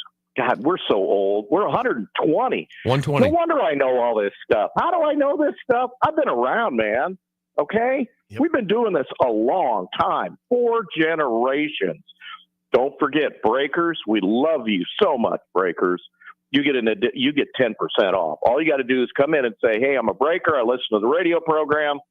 I'm down here in La-di-da. That's okay. They'll call me. We'll make you a deal. I'm available at all times. We have also at the outlet, 1 block away from the radio station. Come see us there, then go over and visit these guys. 12th and 0 up to 70% off every single day on brand new and pre-loved jewelry. We also buy gold and old jewelry. Gold is at an all-time high. If you got grandma or mom's jewelry, we want to buy it. And we find very unique estate pieces that way as well. We're offering the highest dollar ever. We buy estates. We buy gold. Check us out at South Point, downtown at the outlet, and Grand Island. And I'll post more interesting factoids about Woodstock on my personal Facebook at Rick Heyman. Okay. Rick, Good always job, good Rick. stuff. Thanks for the time. We'll chat with you again next week. Bye-bye. The song of the day is Silver Paper by Mountain for Rick Heyman. When we come back, hour 2, Mike Schaefer's in the building. He's next, an early break on the ticket. You're listening to Early Break with Steve Sipple, Jake Sorensen, and Bill Busch. Sponsored by Sandhills Global on 93.7 The Ticket and theticketfm.com. Are you a skilled mechanic looking for your next big opportunity? Constructors is hiring. We're looking for experienced mechanics to join our family-owned team. We offer competitive wages, great benefits, brand new service trucks, OEM-level diagnostic software, and career growth opportunities. Positions include lead and A-level mechanics for our shop and multiple field technicians. If you're driven and ready to grow with a company that's been around since 1908, apply today at constructorslincoln.com.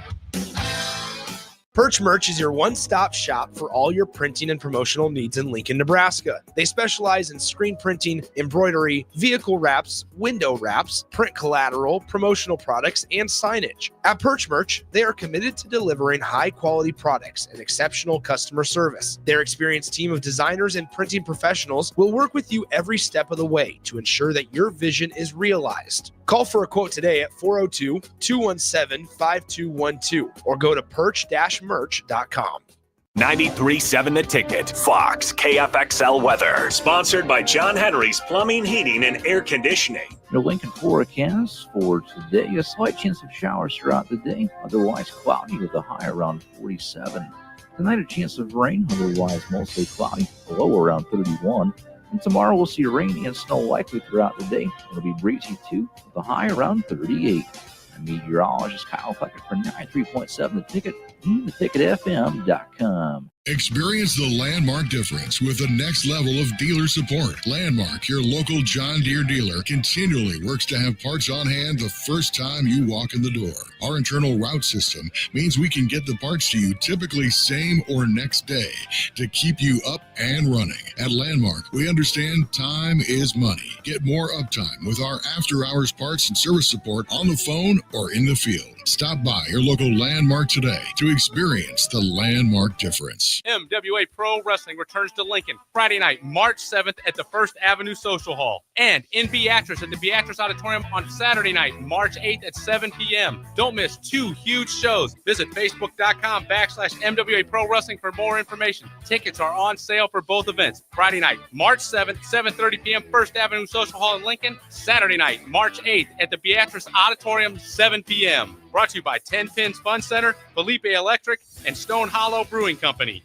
What's going on, fans? This is Lexi Rodriguez, four-time All-American at Nebraska and now proud member of Omaha's newest professional team, Love Omaha Volleyball. League One Volleyball is bringing the heat this year. Don't miss your chance to see Olympians, national players, and national champions right here in Omaha from now through April. We can't wait to see you cheering us on in the stands. Visit lovboma.com to buy single match tickets to see me and Love Omaha Volleyball in action this season. Go Big Green! Hi everyone, Kendall Warnock, A1 Automotive in downtown Lincoln. The last few years have been wild, but we've been here for you through all the ups and downs, and we'll be here for you when you need us the most, for all your travels and for your day-to-day driving. With winter conditions causing problems all over town, the last thing anyone needs this year is constant car troubles. Let us help you drive in peace and make sure you drive to work and to winter destinations safe. A1 Automotive, 11th and L Street downtown, always honest answers. Step into healing at Prairie Orthopedic and Plastic Surgery. Our team of top-notch medical professionals turns pain into progress with state-of-the-art treatments and compassionate care. Visit prairieortho.com and discover the difference in quality orthopedic and plastic surgery services tailored to your unique needs. Your health matters, and Prairie Orthopedic and Plastic Surgery is dedicated to helping you thrive. Reach your full potential. Embrace a better tomorrow with Prairie Orthopedic and Plastic Surgery. When you need a new water heater, nothing beats the ProLine family of water heaters from A.O. Smith. ProLine models are built using commercial-grade components, meaning they're built to help you tackle your toughest days. No matter if you need a gas or electric model, A.O. Smith has a ProLine unit for you. A.O. Smith, innovation has a name. Call Patriot Plumbing at 402-464-7411 for a great deal on a water heater today. Again, that's 402-464-7411. Hey Stars fans, I'm goaltender William Prowse. Be here Saturday, March 8th as we take on the Waterloo Blackhawks at 6:05 at the Icebox. We faced Waterloo each of the last 3 seasons in the playoffs, so we need you to cheer on the boys to give us a home ice advantage. Lock in your seats for the Stars versus the Blackhawks on March 8th by heading to LincolnStars.com. Are you ready for a new opportunity? Check out Sandhills Global. Join a dynamic team where your skills are valued and your career can soar. We offer full-time positions with a 4.5-day work week, competitive pay, excellent benefits, and a positive work environment. From IT and marketing to sales and finance, we're looking for talented individuals like you. Apply today at sandhills.jobs and take the first step towards an exciting future. That's sandhills.jobs. Don't wait. Apply now.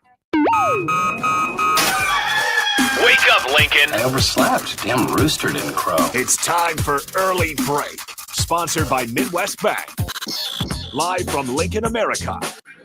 Here's 93.7 The Ticket's Jake Sorensen. I'm wrong, but I'm not. Husker Online, Steve Sipple. If I were a feral cat. And longtime college football assistant coach, Bill Busch. You get one team. Mine's the Houston Oilers. I'm not the Texans, and I'm not the Titans, so I'm out. This is Early Break.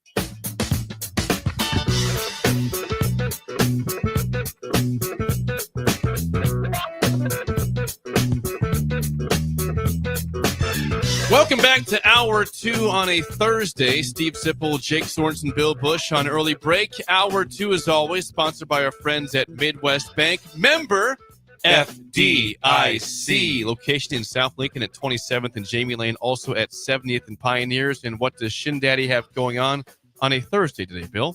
It's an interesting concept he's had for quite some time, and it's kind of going public now. If things go awry, get the eye. If things go awry, get the eye. So Steve's running, and he heads it up at that, but a private eye business out of the bank. And so he's got a private eye business. So if you suspect that all of a sudden one of your neighbors is like dumping their grass clippings into your deal, or which is possible, or some firewood's missing out of your stack or something, just go down to Shin Daddy, you hire a private eye, and they scope it out for you, and they report back and let you know what's going on. So private eye business in small towns can be pretty valuable. And Steve is the one heading those up, Shin Daddy. Wait a second. So what happens at the bank today? What's up? Right now, he's just going public. So you can come in now. Everyone's trained. And so now you're able to come in. So you meet with Steve. Here's what's going on. It's like, okay, I got a guy. And then it's like, well, who's the guy? don't worry about it. You don't. There's that's not identified, so people don't know who the private eyes are. Go-between kind of. Yeah, no one So knows. he's running the agency. He's not the one that's actually exactly. Okay. He's running the agency, so he's trained him. So you don't know. So you just might be at Gregor's getting some groceries. You might be talking to one of the private eyes, and you don't know it. Is Private Eyes by Hall & Oates on a loop at the bank today or not? It could be on a loop like that. It'd be nice to have that.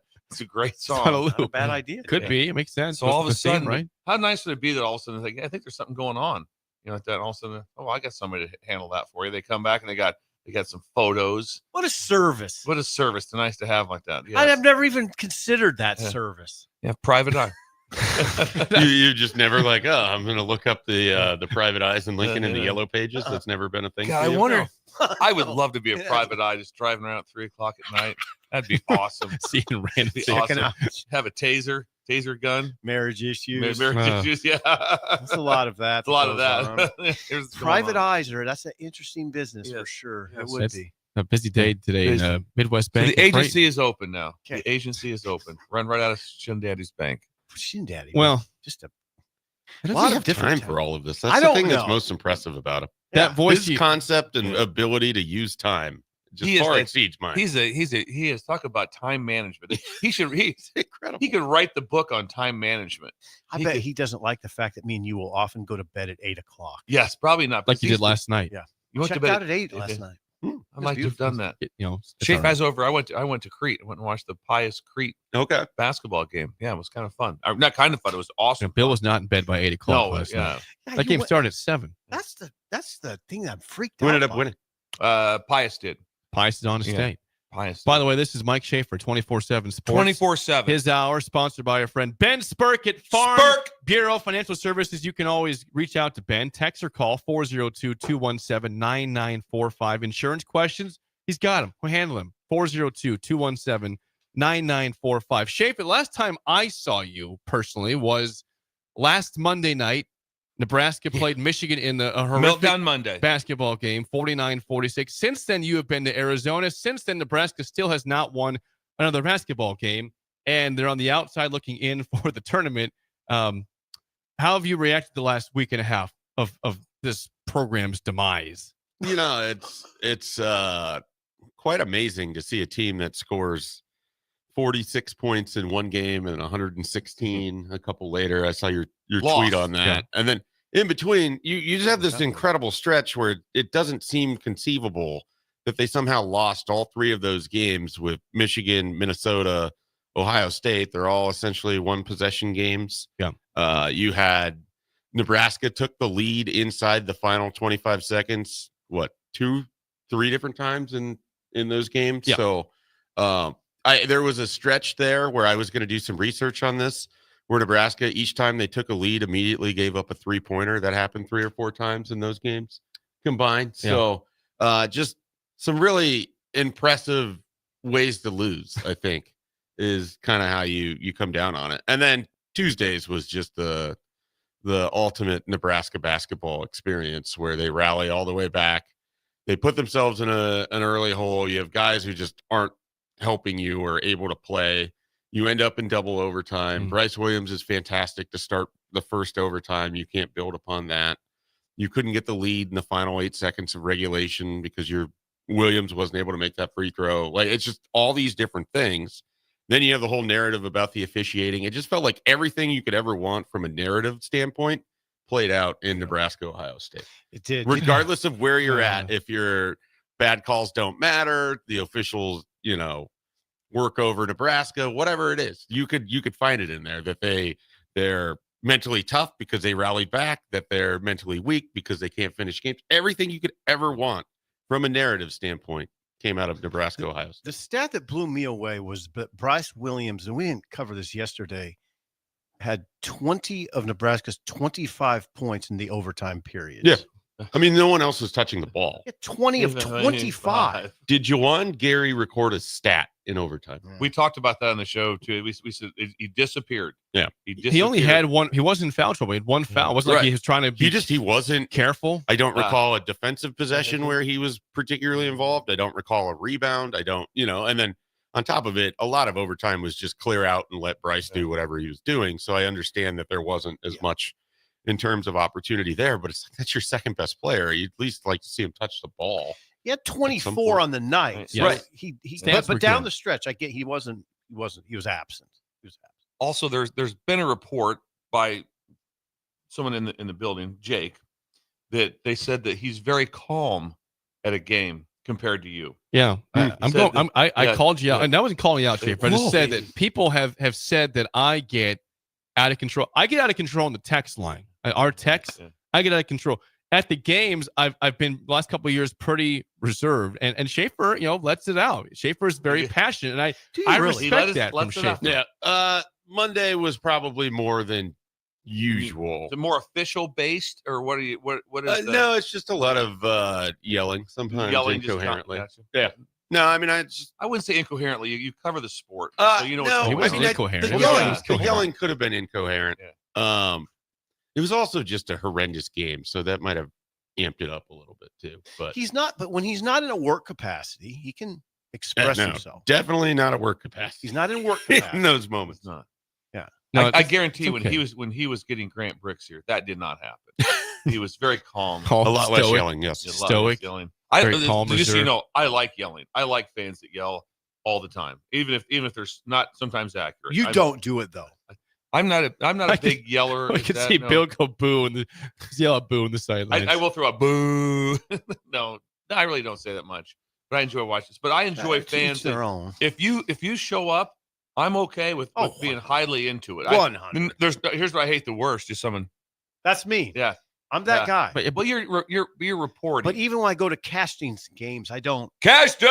So at the Thunder game, you were at the Thunder Cavs don't- game. You were just calm and reserved, Don't no say a passion word. at all. I mean, I just sat there. Yeah, I I don't. probably wouldn't That's say. just not, we're different. I mean, it's not bad or good. Or, No, just I fully know what I am. And then, like, if you take whatever that was and then extrapolate it into a Sunday with Minnesota Vikings football, like that's what my base. It's just so now that I am a father, I kind of have to be less of a lunatic when I watch these things. But still can't Would be you have somewhat. went like crazy though at the Minnesota game? If you weren't there, you were in. I was at the minute. I made it okay, back. You're back. Okay, you You were were back. back? for I that. didn't know you were back. from So the was game. that had to be worse than Michigan, wasn't it?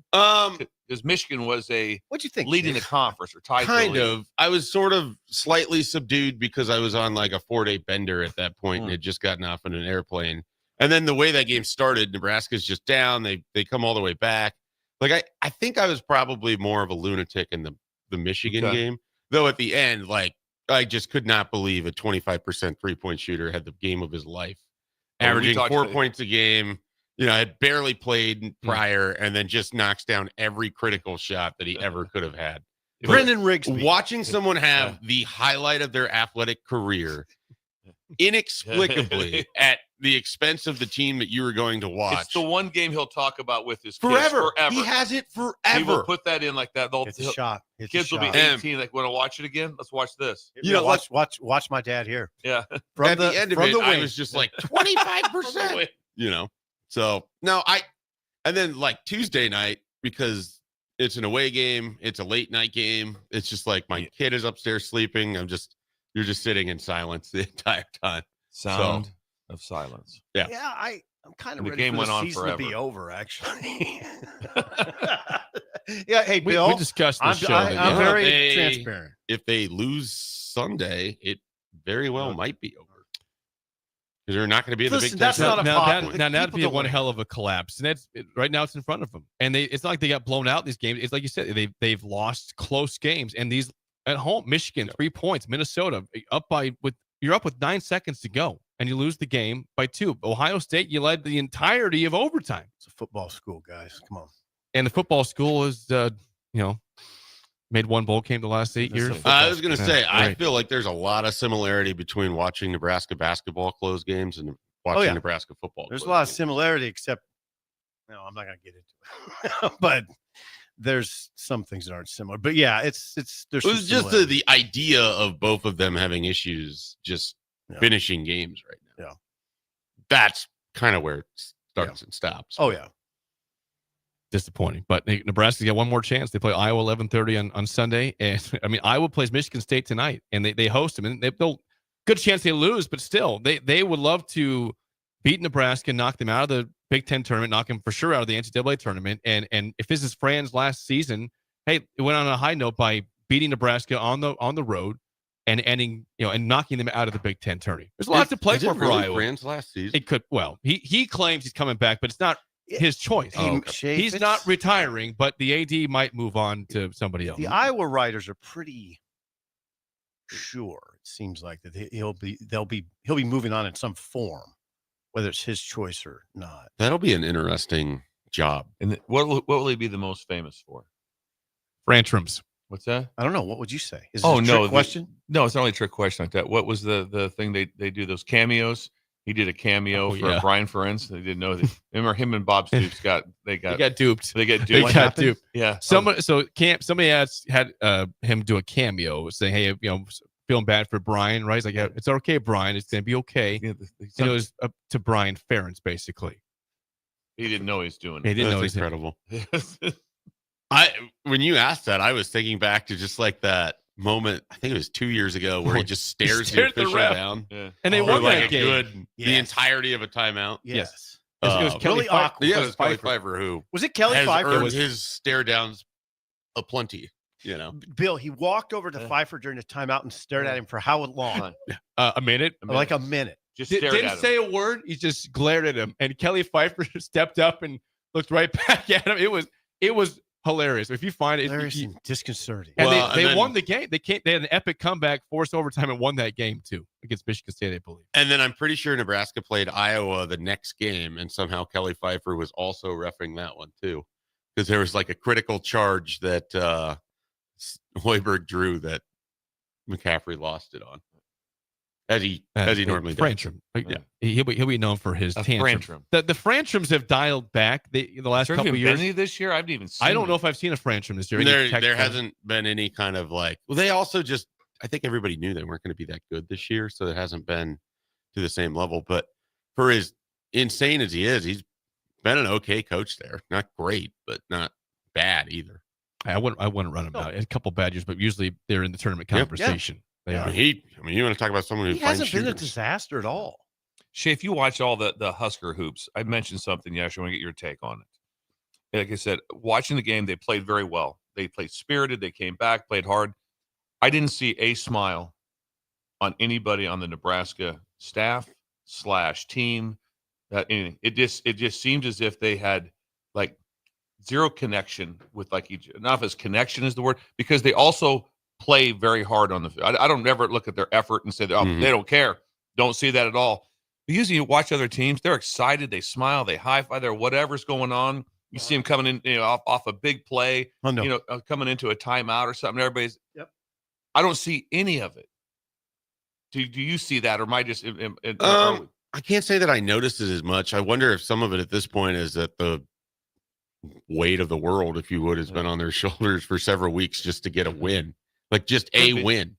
And at this point, it's literal business for them. Like I do wonder if that's a part of it. I mean, with the Minnesota game, when they were coming back at that point, there was a couple big Sam Hoiberg moments where it seemed to get like everybody kind of juiced up. And now I can't, and I'm talking about just a couple games I've seen in this last game, because the Minnesota game I didn't see. Right. Yeah. So I don't have any. But I'm just thinking to what you're talking. I just wonder, so much of it is just like the sheer stress of the situation. I think it's that, but Bill and Mike and Jake, I think it's also personality of the team. I think it's just kind of that. Well, they're not Bill last year's team. They're definitely not like, you don't have the Casey who's sort of the emotional aspect of the team. Bryce is a very buttoned down player. He doesn't get excited. I mean, that's same person. I think that's why he's as successful as he is for the most part, because he doesn't show that kind of emotion, so he's able to just kind of stay in the moment and play through it. And so Jawan is more the one that you're going to get more of an emotional run out of. Yeah. I thought this last night, the player they really miss is Alec.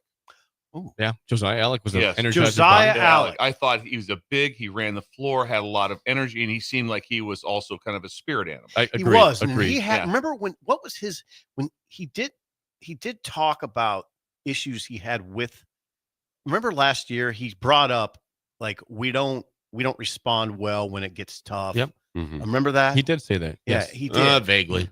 But he's the said guy that. that I thought. People always say, "Oh, Casey's gone." I go, Alex, the guy that they're Alec, they miss. That I just agree. stands out that they missed that no one really talks about. No, He's they like, don't talk about Josiah him. Alec. Yeah, he's kind of a, they had Alec. Yeah, too. no, and it's like, no, love to, right now, they most likely a couple of these games go the Nebraska way if they have him on the team, just because I'm of not just pushing back. spirit.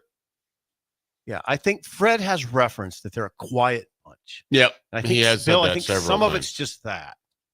Yeah, because like I said, when I watched the game, not one rep, even though they gave up 90 during regulation, I wasn't like, they're not even trying on defense. Yeah, they were. No, they played played hard. They Yeah. played. They did play hard. They that played, team plays and they're interested all the time. Yep. So that's great credit to the team and to the coaching staff. I was just happy again. Nebraska loses that game, but in terms of that was both teams knew they were on the bubble. They had to win the game, and they both played remarkable basketball. It was a very fun game to watch. It was Nebraska tremendously loses. entertaining. It was game. so compared to Michigan, Nebraska, which I wanted to just pull my eyes out during the game. That was so There was a stretch. I'd like to hear the response of Schaefer. I thought it was 12 possessions for both teams, where maybe not the shots winning, but they both scored. Yeah, it just went back and forth. It's like score. It's beautiful basketball. It was fun to watch. And then Nebraska finally broke serve, and they broke them, and all of a sudden it went from 5 to all of a sudden, like you said, I was like, whoa, they're ahead. Yeah. Nebraska led by 5. They were down 5 at the very end of regulation. They were down 5 quite a few times, and they finally stopped Ohio State, and they got a 3, whatever happened. They got a chance to win it. And like you said, and this, if you make the free throw, that's what sucks. The guy scores 43. He's your whole team. He's second best shooter in the Big Ten. Like he's second best free throw shooter. He's 90% score in the Big Ten now. Yeah. And he's 90%. He's 90%. And if he hits that, most likely you'll win the game. Well, you feel good about it. Yeah. You're up by 1. You're in the They same could position score, with the Minnesota game, but you feel like you're going to win that game in that position. So, no, it's a tough loss. It's been an unfortunate season because they've done a lot of things well to put themselves in position to make the NCAA tournament. They just haven't finished the year. Yeah.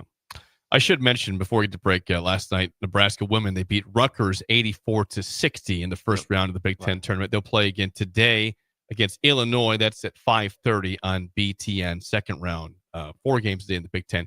Yesterday, couple blowouts. Iowa beats Wisconsin 81-54, Washington over Minnesota 79-65, and Nebraska wins by 24. So blowout city, round 1 of the women's tournament there. When we come back, if you have any questions for Mike Schaefer, please call or text 464-5685. That's next, an early break in the ticket. You're listening to Early Break with Steve Sipple, Jake Sorensen, and Bill Busch. Sponsored by Midwest Bank on 93.7 The Ticket and theticketfm.com. Are you a skilled mechanic looking for your next big opportunity? Constructors is hiring. We're looking for experienced mechanics to join our family-owned team. We offer competitive wages, great benefits, brand new service trucks, OEM-level diagnostic software, and career growth opportunities. Positions include lead and A-level mechanics for our shop and multiple field technicians. If you're driven and ready to grow with a company that's been around since 1908, apply today at constructorslincoln.com. Are you ready for a new opportunity? Check out Sandhills Global. Join a dynamic team where your skills are valued and your career can soar. We offer full-time positions with a 4.5-day work week, competitive pay, excellent benefits, and a positive work environment. From IT and marketing to sales and finance, we're looking for talented individuals just like you. Apply today at sandhills.jobs and take the first step towards an exciting future. That's sandhills.jobs. Don't wait, apply now. Spring is a time of new beginnings and trying new things. If you haven't tried Furious Cheese Spread yet, the time is now. For parties for St. Patrick's Day and Easter, or celebrating the NCAA tournament with friends, there's no better dip to bring everyone together and celebrate something from Nebraska. Get to your local grocery store today and load up on Furious Cheese Spread. No event or party is complete without it on your table.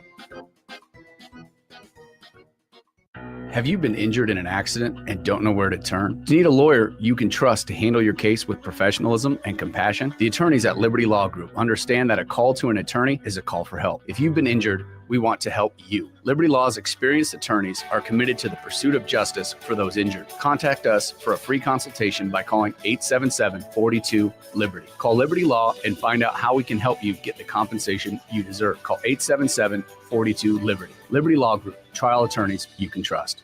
Hey farmers, do you run a precision planting monitor in your planter tractor? Boyk Farm Outfitters is hosting our annual 2020 Monitor Clinic at the Holthus Center in York on Wednesday, March 19th. They'll run through everything on the monitor, from basic setup to more complex downforce settings, and everything in between. You'll learn agronomy principles behind some of the monitor settings and will leave refreshed and ready to plant. Representatives from Precision Planting will be on hand to handle any questions that you can throw at them. Visit BoykFarmOutfitters.com for all the details and to reserve your spot. Psst. You know what's better than waking up early to go to the airport? Sleeping in. Lucky for you, the lines at the Lincoln Airport are so short and our service is so fast. You won't need to sacrifice precious beauty sleep to get here hours before your flight. So, go ahead, sleep in. You deserve it, and choose the airport that helps you relax. LNK. Make flying easy. Hey Husker Nation, this is Todd Euler, two-time national champion, here to talk to you about Window World Lincoln. At Window World, we specialize in replacement windows, doors, siding, and roofing. Whether you're looking to enhance the beauty of your home or increase its energy efficiency, we've got you covered. And here's the best part. We offer the best for less. Our team is dedicated to providing top quality products and exceptional service at affordable prices. We want to earn your business and make your home improvement dreams a reality. So why wait? Contact Window World Lincoln today at 464-7313 or visit our website at windowworldlincoln.com. Window World Lincoln, where quality meets affordability. Hey there, fellas. It's your girl Jordan with Sartor Heyman Jewelry. Picture this. You're in the doghouse and flowers just won't cut it this time. Enter jewelry, the ultimate peace offering. It's a gesture that speaks volumes, showing her you're willing to go the extra mile to make things right. So next time you're in the doghouse, remember, diamonds are a guy's best friend too. Until next time, this is Jordan at Sartor Heyman Jewelry. Happy shopping, guys. There's no place like McKinney's Irish Pub for St. Patrick's Day, so mark your calendars to join in on the fun for their 11th annual Street Festival. The party starts on Saturday, March 15th, with tons of giveaways, a kilt contest, great Irish food, and green beer, and continues on Monday the 17th for actual St. Patrick's Day. Doors open for the bar at 11 a.m. on Saturday and 9 a.m. on Monday, and the street party starts at 2 p.m. both days. Don't miss out on great music and great fun with no cover charge for St. Patrick's Day weekend at McKinney's 8th and P in the Haymarket. Hey Stars fans, I'm goaltender William Prowse. Be here Saturday, March 8th as we take on the Waterloo Blackhawks at 6:05 at the Icebox. We faced Waterloo each of the last 3 seasons in the playoffs, so we need you to cheer on the boys to give us a home ice advantage. Lock in your seats for the Stars versus the Blackhawks on March 8th by heading to LincolnStars.com. Big box stores are tempting for buying equipment for your high schooler in sports or for yourself in your sports leisures. But buying new is awfully expensive. Why not go somewhere with new and used options? Play It Again Sports has quality, slightly to gently used equipment, and 50% of their inventory is actually new equipment. And it's more than baseball, softball, and golf. They also have equipment for disc golf, fitness, hockey, and more. Plus, they're always buying products. Bring your gear you're done with and get trade money on the spot. Play It Again Sports at 48th and Vine. When you need a new water heater, nothing beats the ProLine family of water heaters from A.O. Smith. ProLine models are built using commercial-grade components, meaning they're built to help you tackle your toughest days. No matter if you need a gas or electric model, A.O. Smith has a ProLine unit for you. A.O. Smith, innovation has a name. Call Bryant at 402-467-1111 for a great deal on a water heater today. Again, that's 402-467-1111.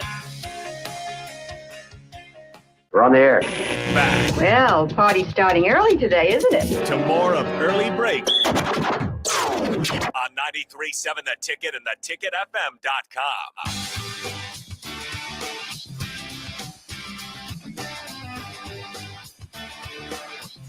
If you have any questions for Mike Schaefer, please text 402-464-5685. Again, his hour Recruiting sponsored guru by right here. Ben Spurk, Farm Bureau Financial Services. Please Text or call Ben at 402-217-9945 for any insurance questions.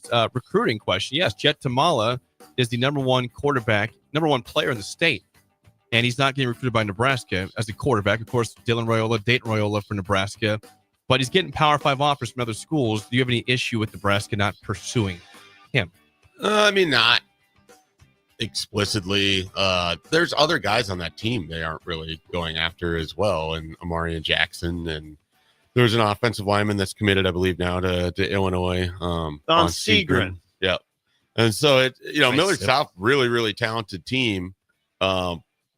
It's not like Nebraska isn't familiar, though, because they are recruiting Isaac Jensen. So they're certainly aware of who these guys are. But I think they're taking a relatively small class here in 2026. I don't think they're looking at any quarterbacks in the 2026 class. So they've moved on once they had the Dayton commitment. They've moved on to 2027, where they have some guys that they seem to be in a good mix with. I think you just kind of have to take it with the way things are structured now. They're going to probably recruit a little less in state. And primarily it feels like it's Isaac Jensen and Jace Reynolds. And I don't know pretty much where else it goes after What that. about Darian Jones, the Omaha North safety? So for me personally, I think I would be more interested in Nebraska going after Darian Jones than I would Jet Tamal. Yeah. Hey, Jake, Jet Tamal doesn't make sense. Well, I mean, it's just it'd be a top waste player of in the time. state. Is what I'm saying. Right. I don't know if it's a waste of time. I just don't like. I don't.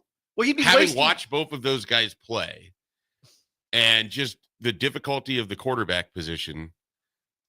I don't know that Jet Tamala goes to Nebraska and it just ends up with him being a starting quarterback down the line. What I'm suggesting is you'd be wasting Jet Tamala's time by probably talking to it. They know who they got. Right. Glenn Thomas was talking to him last spring. Right. And then they decided on Dayton. So if you're talking to him now, you're probably just going through the motion. So there's no reason. Well, there's right. And if you're not taking a second quarterback in the class, there's definitely no reason. Now, Darian Jones was one of the more intriguing guys I watched in person last year. I mean, he dominated in Omaha Central, Omaha North game. I mean, he's a really talented two-way player that can be a wide receiver or a defensive back. He's a smooth athlete. Like, he glides when he runs. And I think we know what a little bit of the athletic pedigree with his brother already on Nebraska's team. And a guy that they seem very excited about kind of moving forward. I mean, and both of those guys have just like almost effortless athleticism. So I was a little surprised. The last time I talked to Darian, it's been about a month. Really had been no movement with Nebraska. They didn't visit him in the month of January. He had kind of heard through other people that there was some interest there, like his brother. He's like, oh yeah, my brother says every now and then that they bring me up to him and stuff like that. But he wasn't having, and again, this is a month old in terms of news, but he wasn't having a ton of conversation. I don't know if things have shifted here. No, I talked to him recently. Saturday. It's pretty much exactly as you lay out. Perplexing to me a little bit, maybe a little Good bit, word. but these guys understand. I think the class, your recruiting classes now will have probably 12 to 15 high school players. 15 is kind of the number that I was operating off of. So way down. Yep. So and what it means to me, and I could be just completely assuming wrong, Nebraska has a small list that they are going to invest and pour a heavy amount of time and effort into, and then a few backup plans after that if they're not able to, not in state, but just overall. Like I don't think their board is nearly as big when you have a 15-person class as like what it would have been last year or 2 years ago. No. And so you're not going to spend the time if you don't anticipate you need to. Think about what and we're they're talking not also recruiting walk-ons. Think about what we're talking about. Now you have like a guy like Addison Williams, you have Phil Simpson, they're heavy Florida. What if you go get 4 guys from Florida and 2 from Atlanta or 2 from Georgia? That's 6 guys in your class right there. Right. And if you're only going 15, there's just not that much room for a lot of in-state stuff. So Well, you have 3 at the moment. We'll see if CJ, I don't know how the last name's pronounced, Bronow. He's the defensive back in Florida that has blown up on the circuit in terms of workouts and everything. And I don't know if that one's going to stick with Nebraska, but you have your 3 commitments now. If you think about it, that's like 1/5 of your class. So I have a question though for you. So how do you guys know how the numbers are broken down? Because you talked about the numbers being what they are, when actually the classes can be bigger now. They're not smaller because now you put 105 on scholarship. So before it was all designated out. If you had 105 in general, we need this many O linemen, this many D linemen, and there's always a variance in there, like going, don't pass up on a great player. Well, now that was 85. So does anybody have any idea what Nebraska's doing with now that they can be scholarshiping 105? Are they adding that? That means you're going to have 2 more O linemen. We're going to have 3 more of this. So when you talk about the size of the class, this next class should actually be bigger because you can put more guys on scholarship. In theory, yes, but also they're holding back, I assume, a fair amount of spots for transfer portal additions. I think they also have a large roster base that fits between a third year of a sophomore redshirt all the way down to true freshmen. And so they don't have that many guys that'll be leaving. So what you're saying though, so the number you're saying being this size, that's butting up to the 105? Yeah, that's butting up to the 105. Okay. Yeah. And in my mind, and that's also leaving somewhere between 7 to 10 spots for transfer guys. I mean, or more. If you're thinking about how a traditional class, I don't know why it's always 25, but the number you'd always think about would be 25 in traditional recruiting. If the way that I kind of project it now with 15 high school guys and 10 portal guys as sort of your standard moving forward, you're still getting to 25.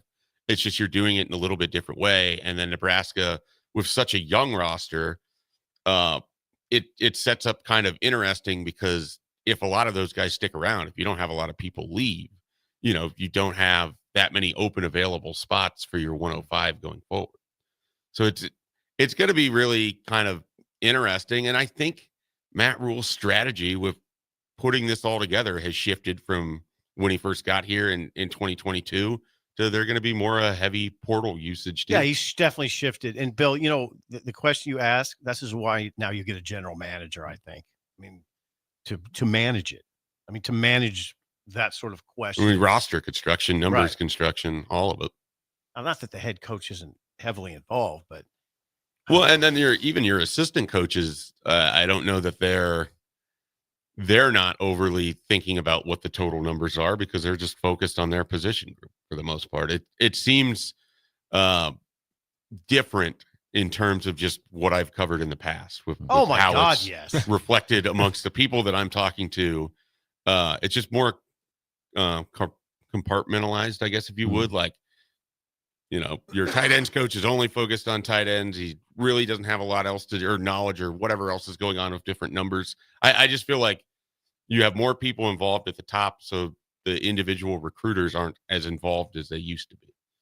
Oh, it's completely different. Recruiting is still valuable to have relationships, but it's a way different discussion now. Because there was never a time when I came back, I went into a house and was like, okay, we have this, this, and this. And then, oh, by the way, someone will be getting a hold of you to let you know some numbers. That was never in the equation. You were just trying to find out what night grandma played bingo so I could be there for that. You can still do that, though, right? You can still do that. Yes, you can still do all those things. Still usually valuable. Some important. Yeah, there's always going to be value in relationships. There's never going to be, we have no relationship, it's not value, but there will be a difference. Like I said, now the difference is that it still goes by where you're at by conference. Someone can just say, listen, Wyoming's willing to pay this guy, more money, and the guy's probably going to go, you know what? I'm still going to go here because I want to be in the Power Four. I want to be in this, that. So it's not like they can just go out there and buy themselves crazy with it. But if things are fairly even with who you're dealing with, like that, if you're a Georgia, Alabama guy, and all of a sudden someone's giving you way more money, you're going to go that route. I mean, you only have and so all much your time. recruiting legwork is for naught. Yeah, and which it always is. When you lose a guy, everything's for naught. There's not one time you go, that really helped me, because you work on, like I said, you work on your house for about 6 months. You have something to show for it. You recruit a kid for a year and a half and you lose him, zero to show for it. And you can't say, I will never recruit a kid like that again. Yeah, you will. When you're doing it right now, I'm starting again. I have to I can't just say I'm not recruiting someone from an area or whatever it is. I got you. A question from Dean on YouTube says, could you guys address the positions for the numbers with the 105 rule in effect? How does it affect the numbers at each position? Without knowing like what Nebraska's plan is for their total numbers at each position, I don't know that I can sit here and say that they want to have difficult. I don't know. Yeah, Rule not can the answer same. that. And it's going to change sort of based on personnel too. Like if you, or even just where some guys are in terms of classes. Like if you have a bunch of seniors at a spot on a roster, it might change the total number that you have at defensive backs this year versus what it might be next year by 1 or 2. So I don't have a great answer for that, in large part because I don't want to speak out of turn because I don't know what Nebraska's internal numbers would be. I would bet for most part you would just simply just take it's 20 more scholarships, and then you just say what the percentage is in the past, and you add that number. So it'd be like, hey, we're gonna have 1 more of this, we're gonna have 3 more of this, we're gonna have 2 more of this. That's what I would guess most people look at. Just remember, there's gonna be a lot because when you can scholarship everyone and you're 105 on scholarship, there's gonna be a lot of guys leave. Because they're going to be guys on scholarship. They're going to look around going like, hang on, the running back room, we can have 7 now on scholarship. I'm thinking quarterback because we were talking Jet Kamalo. Yeah, it's going to be a work. Yeah. Okay, hang on now. There's 7 of us on scholarship. There's 1 of us getting the ball. What am I doing? And so there's going to be guys leave. They're going to say, I love the opportunity, but I probably need to go down or go someplace where I can get on the field. Because in the end, you have to play. Playing is still the most fun, the most interesting, everything about it. Just being on a roster is not. You want to play. So there's going to be more numbers. And so that's going to make it harder. But if you start increasing your D-line numbers, there's still rotation they can play. Quarterback numbers, not so much. We're going to play 1. And if also if you say instead of having 4, some teams in the past would have 4 on scholarship, maybe 5. That's where the numbers were. Most people were smart, say we're always going to have 5 because things fall apart. See, do you understand the Tamala discussion, Jake? Like, you just think of Kalen. Yep. Like, why? Like, if you ask, well, why don't they recruit tomorrow? Why wouldn't tomorrow come? I mean, why? They got their guy. Yep. I mean, it's different, though. I think there was a time when a guy would come, like Joe Gans waited for 4 or 5 years, right? Those days, I think, are largely over. Well, the number of transfers is just huge compared to what it was at the time. You know, people, the idea was you would get somewhere, you develop for 2 years, maybe 3, and then you'd have your opportunity in front of you. That's not the case. That is not how this works anymore. Daniel Kalen, I thought maybe that's what he was thinking is when I just wonder if it wasn't a fit for Holgorsen. Like I just, Holgorsen wanted a different type of quarterback or whatever it was because the guy they brought in is the same class. I mean, it's not like they went and got someone that's older or younger than Dylan Raiola. All of those guys were part of the 2024 quarterback But class. how much different is Kalen than Raiola in style? I think maybe in terms of arm strength, there could be some difference there. Dylan's strong arm. I think Dylan has a stronger arm. Oh, sure he does. But no, that was my first thought when Kalen left is that whoever they bring in is going to be in the same spot that he was, which is sort of the primary backup to Dylan Raiola. Now, the question becomes how many kids are willing to do that? Right. And the answer is not many. Well, and that's why I think it's notable that they got a guy that Holgorsen was recruiting to Houston that he had a relationship with prior, that he had watched play. Like, I think Marcos Davila. Yeah, I think that was a really sort of interesting aspect of what happened in terms of who they added this year, because I think there's a connection to Holgorsen that maybe Kalen didn't feel, wasn't sure where he was going to fit in things. And then, quite frankly, after spending most of his recruitment in Dylan Raiola's shadow, might have just needed a fresh start for himself too. What do you got? To Virginia he goes. The one thing that stands out that's different now is how long your staff is together. Because like Ed Ogeron would be on you. It's like if your room stinks, that's on you. I don't have very good. That's on you. Well, you better have coaches that are stick around, because if all of a sudden you roll in and out, and every 2 years it's a different person working that room, and also like that. So that was always a big part of your deal. If you better have players at your room, and it was on you. That's to still make sure that's still the case. That should still be a big part of it. And then the thing will be interesting though is before the head coach like Ed Ogeron he'd be the final say, but generally the guys you brought to him were dudes. So he was like, hey, I'm good with him. I'm good. Yeah, boom, boom, boom, go like it. They're as good as we can get. They're national recruiting. That's what you would go do. And so that was a big part of it. But he was that version. In the NFL, the assistant coaches do not make a decision. They might get asked a question, but the GM, head coach, they're making the decision. Is that more the case now? I don't know. That's going to be the interesting dynamic is that maybe it doesn't matter as much with the coach because there's going to be a GM also, but don't think there's not a second of a little bit of potential this because someone's going like, that's not the safety I want. Yeah. That's the safety we're taking. Okay, so that's an adjustment. It's an adjustment. It's just different. I wonder if that's going to be the case. And I told you that, like I said, Brad Childress sat in his office during the draft. Well, that he did. He wasn't because involved. he was. What was he coaching? He was coaching the quarterbacks. Okay, so will that be the case with Glenn Thomas? Yeah. Well, you gave me who you gave me. Now I guess it's my job to develop him. It's not my number one choice here. So but it's interesting because in the NFL you obtain the talent, you select the talent, you don't go out and have to recruit it except for a little bit. Even in free agency, you're really not recruiting it. They're going to take the money. And the reason you're saying this is because do you feel like the college game is becoming more and more like the NFL? Yeah, it is becoming more like it. So it was, but like I said, it won't be so much on the position coach. It will be, but now the GM, because the GM when teams stink, GMs in the NFL get fired. You're paying. That's who gets fired. The whole picture. I hope people understand what's going on. The whole picture is changing. If Michael Lombardi he's the GM for North Carolina. He's Belichick's GM. He talks to the media. Now, at this point when they have a general manager here, Shave, are we asking him personnel questions at a podium? Is he ever going to a podium? Are we asking? Well, I don't know. Because like Billy Devaney never talked to the media. He didn't, but it was different. It's a little different now. Oh, very different. Higher profile now. Yes, you would ask him.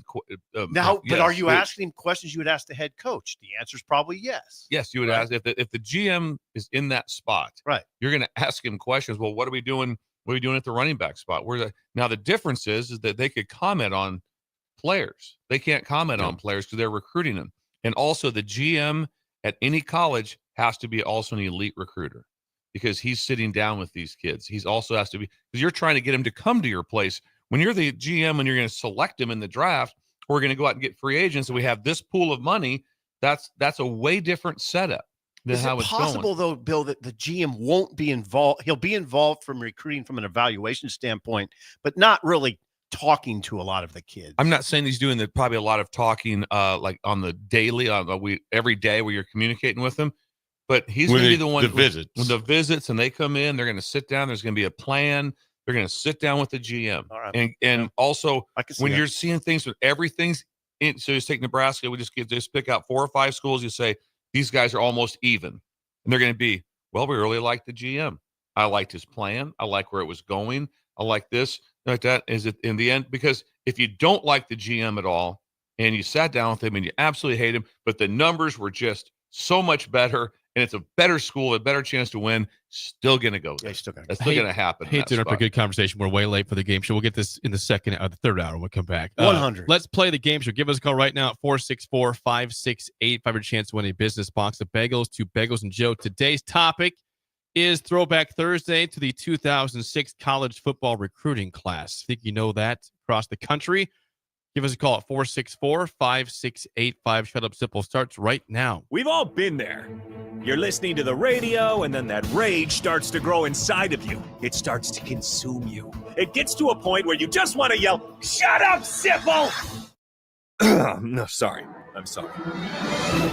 Well, here's your chance. It's time to shut up, Sipple. Call now to play. 464-5685. Shut up, Sipple. Brought to you by Bagels and Joe. 464-5685. Call the Takedown Sip and Trivia. You guys on the week are 2-1, going for a winning week today. Schaefer the Lifeline, although Bill will be very good at this topic as well. 2006 college football recruiting. You guys feel okay about this today? I don't know. Schaefer would be way better. Yeah. Think so? Where are you at with that, Schaefer? Where are you at in your career? I was not really thinking about recruiting in 2006. So it'll be interesting trying to line up like who some of these names are just based on what their college What were we thinking about? Zach Taylor and Well, don't say names right now. We'll see how this goes. We've got Adam. Adam, how do you feel about 2006 college football recruiting? 06 recruiting? Yes.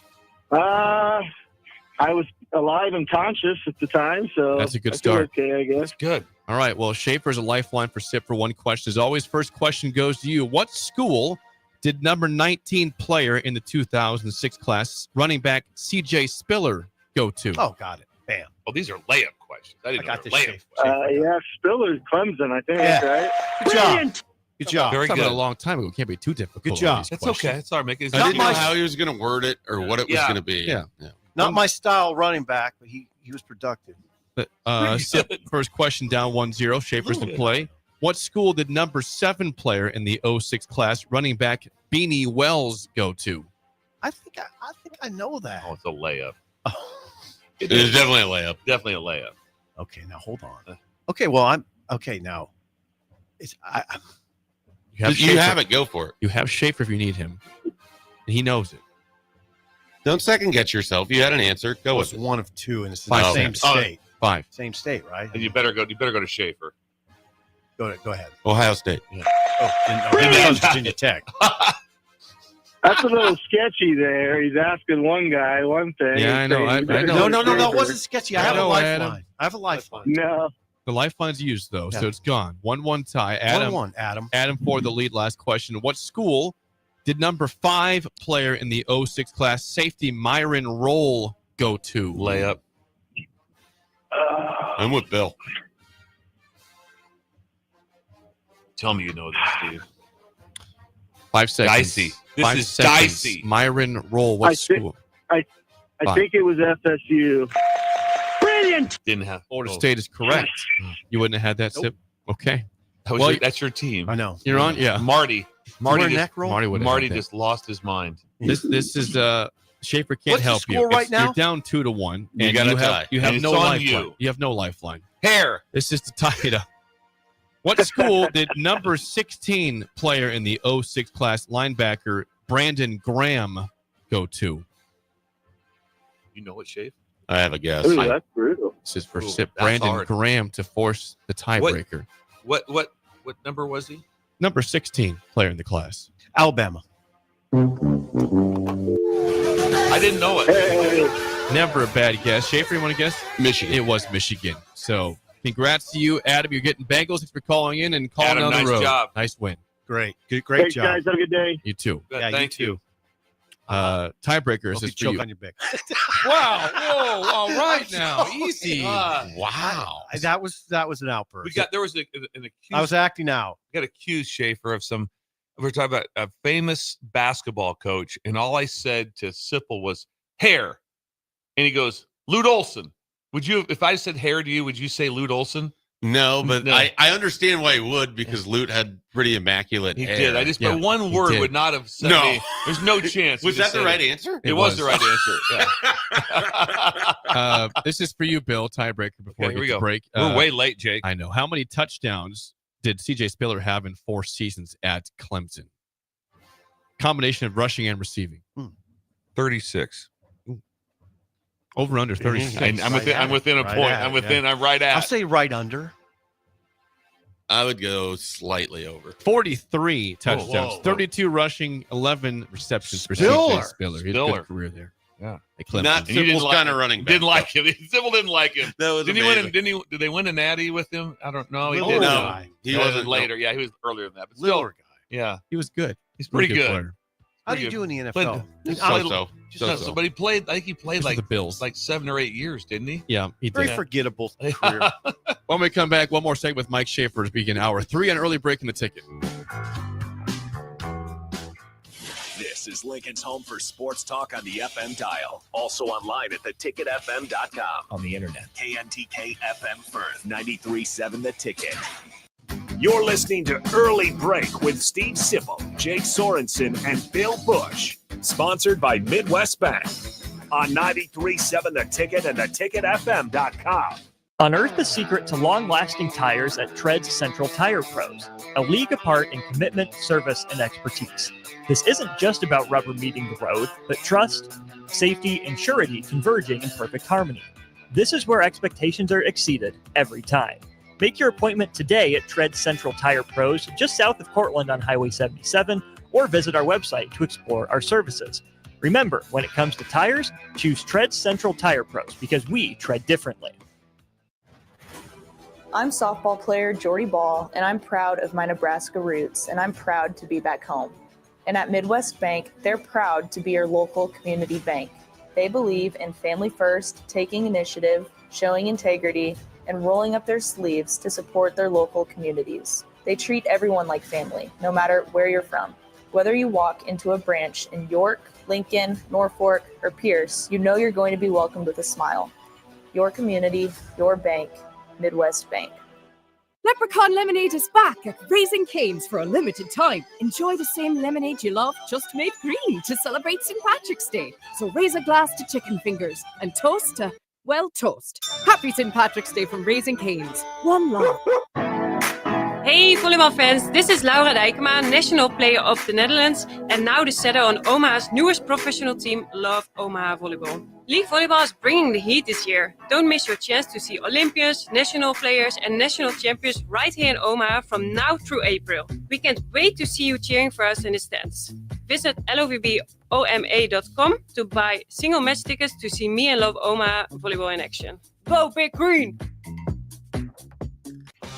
The electrical workers of Local Union 265 are now hiring licensed journeyman electricians from $32.50 to $42.50 per hour with paid benefits. And if you're looking for a new career, they're hiring apprentices at $19.50 per hour with paid benefits. Call the office at 402-423-4497 to apply. Start your electrical career today.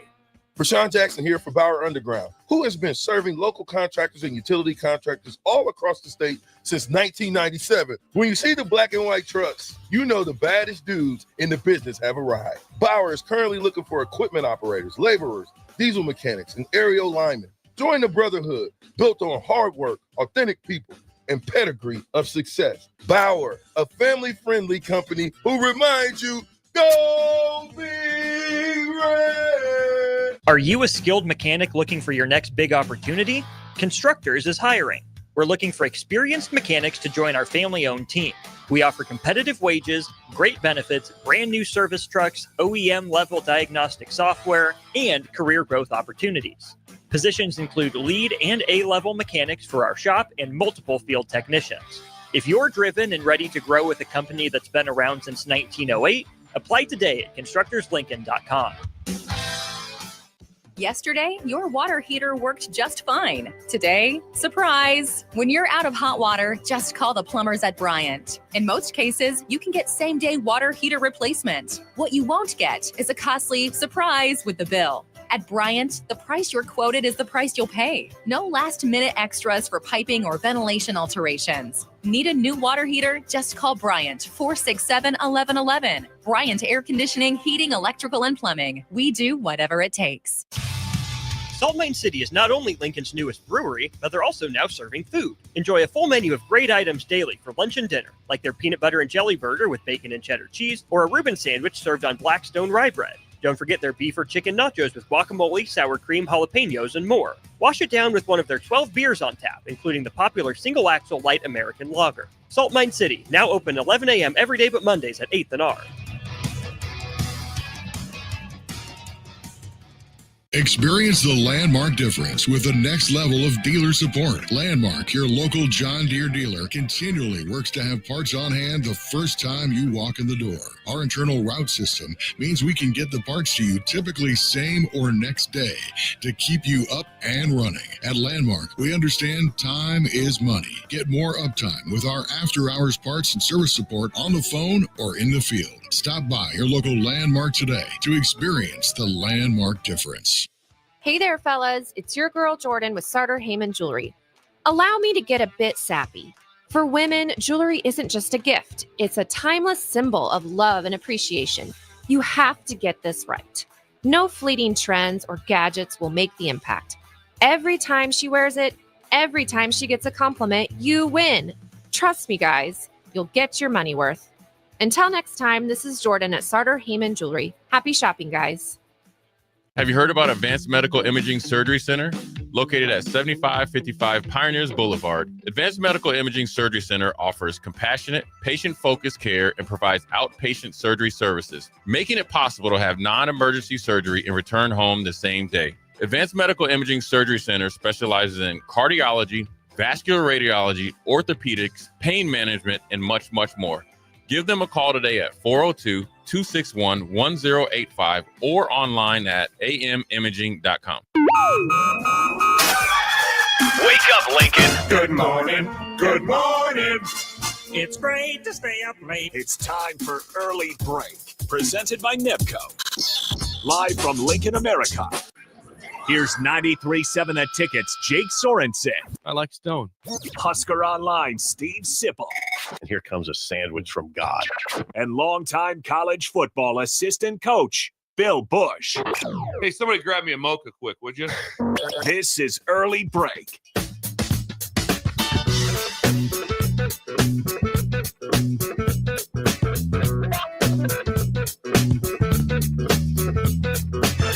Welcome back to Hour 3 on a Thursday. Steve Sipple, Jake Sorensen, Bill Busch, and Mike Schaefer for one more segment. Thanks to Ben Spurk of Farm Bureau for making this possible. Hour 3 of the show is sponsored by NEPCO. Check out their jobs at nepco.com.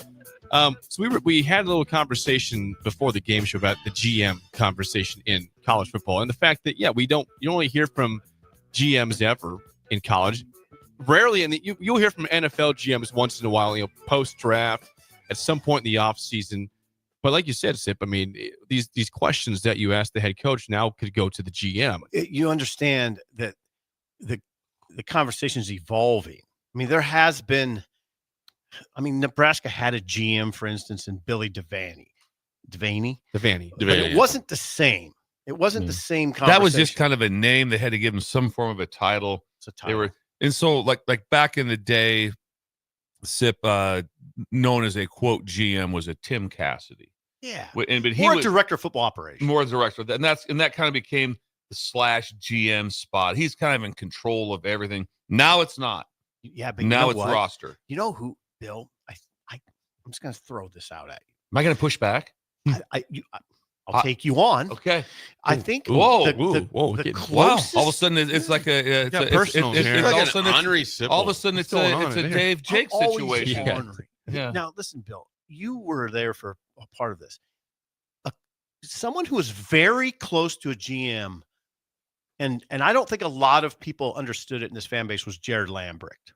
Oh yeah, he was great. Why would I push back on Jared? Well, I'm just saying the GM. No, just the GM part. Yeah. He was so heavily involved, but so behind the scenes. Yeah. I mean, he was. If I had a personnel question, I could ask Jared. Yep.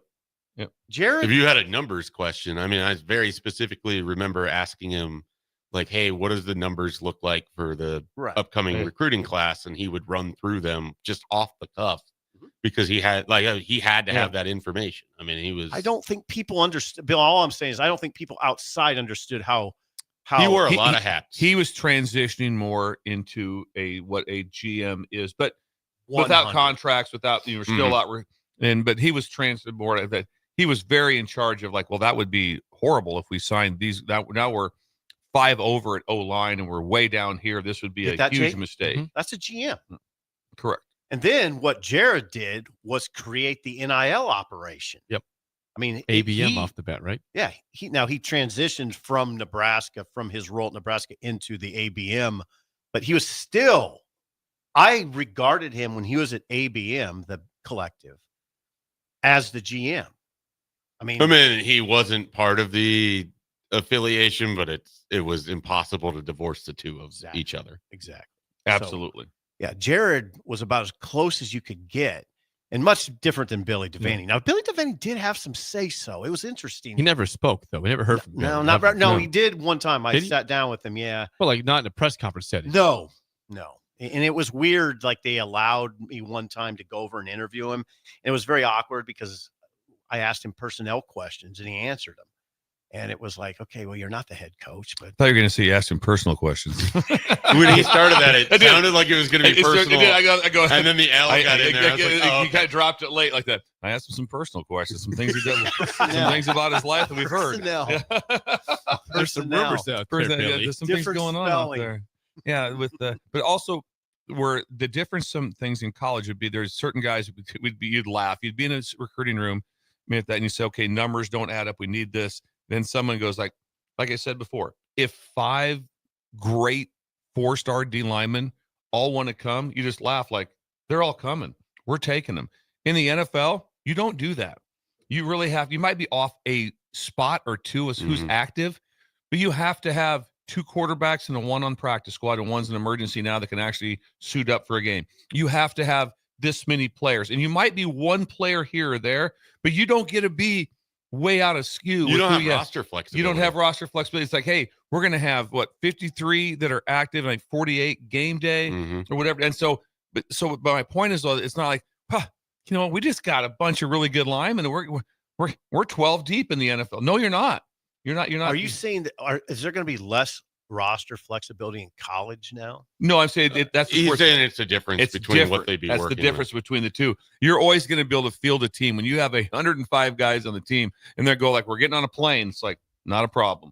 We have enough guys to get on that plane and go. I'm more fascinated by what Bill brought up earlier in that discussion, which is, he was talking about Coach Orgeron and how you were responsible for your room, and if the general manager is sort of dictating what it is that you're supposed to go recruit. Right. And it may not fit what you might want to coach or what you coach well, or it just changes the dynamic of what a college assistant coach is. And one of the differences is, which I've been a part of before, and I'm not going to name the names, but I've been a part of one where it's like we're in the room and we're all of a sudden it's at the very end. You're like going, hey, we're 1 over.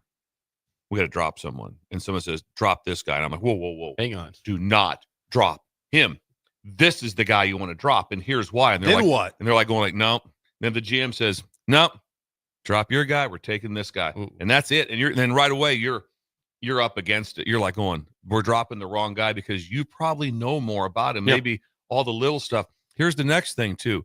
That I don't know how deep they are down this rabbit hole now, but they should be taking when you come on visits and different things. They should be taking the TAP test and all these things they have to take in the NFL for the. You better know about them. And if you're going to pay them, then you better know. You better have this information about, because you can do a lot of testing with them, with a test that they have to take under a time situation, how fast they process, what do they do? That's what they do in the NFL. TAP test. Are there any rules preventing that? Because I know there's certain things you can and can't do with no, you can take them. It has to be voluntary. Okay. You can do it. You can say, hey, we're going to do this. But then before, people just say, yeah, I'm not doing this. And then you make your decision on what you want to do. But you're trying to convince them to come to your place. But all those guys at the combine, they took multiple tests. Yeah, like the Wonderlic and different things they have. And that stuff, there was someone that you always say, hey, Wonderlic wasn't very good, an incredible player. That happens. But my point is there's all these different avenues now that's going to come out. And before, like you said, when you didn't have, when you're going to get told, yeah, you just spent a year and a half on a kid and he's coming to your place and you're kind of going like, yeah, we're not doing that. The GM could say, that. He could say that, just say, hey, we're doing this, and the head coach is on board, and we're going to, or it's like, yeah, we'll offer him a scholarship. Well, what about the NIL? No, we're not doing that. The money's going to go over to this guy from Ohio, and that's where we're going to go with the money. Jake, what we're trying to do here, do a sports radio show. World makes sense. It's difficult sometimes, right? It's a new world. Make sense. It's a new world. I mean, it's evolving quickly, daily. Yeah. If you need some boost, just put on Silver Paper by Mountain. That give you a boost. Listen to that. Schaefer, before I let you go, switching gears real quick, then we'll let you go. Schaefer can't stay one more section. Come on, he's got to go. He can stick if he wants. He can. Let's ask him. Let's ask him. You want to stick around? He can probably stick around one more section. I can stay till like 8:40. Okay, all right. Then we'll do that. We'll take a quick break here then. Sports. I got a question about a disappointing team so far. You can give us an answer too. How about that? Nebraska basketball. I know everything about disappointing teams. That's next. Early break on the ticket. You're listening to Early Break with Steve Sipple, Jake Sorensen, and Bill Busch. Presented by Nipco on 93.7 The Ticket and theticketfm.com. Are you facing a legal problem and don't know where to turn? You need trial attorneys you can trust. Liberty Law Group's experienced trial attorneys will handle your case with professionalism and compassion. Whether you have been accused of a crime, injured in an accident, or threatened with a lawsuit, you can trust that Liberty Law will be there for you. Call for a free consultation and find out how Liberty Law can protect your rights and interests. That's 877-42-LIBERTY, 877-42-LIBERTY, or visit libertylawnebraska.com. Liberty Law Group, trial attorneys you can trust.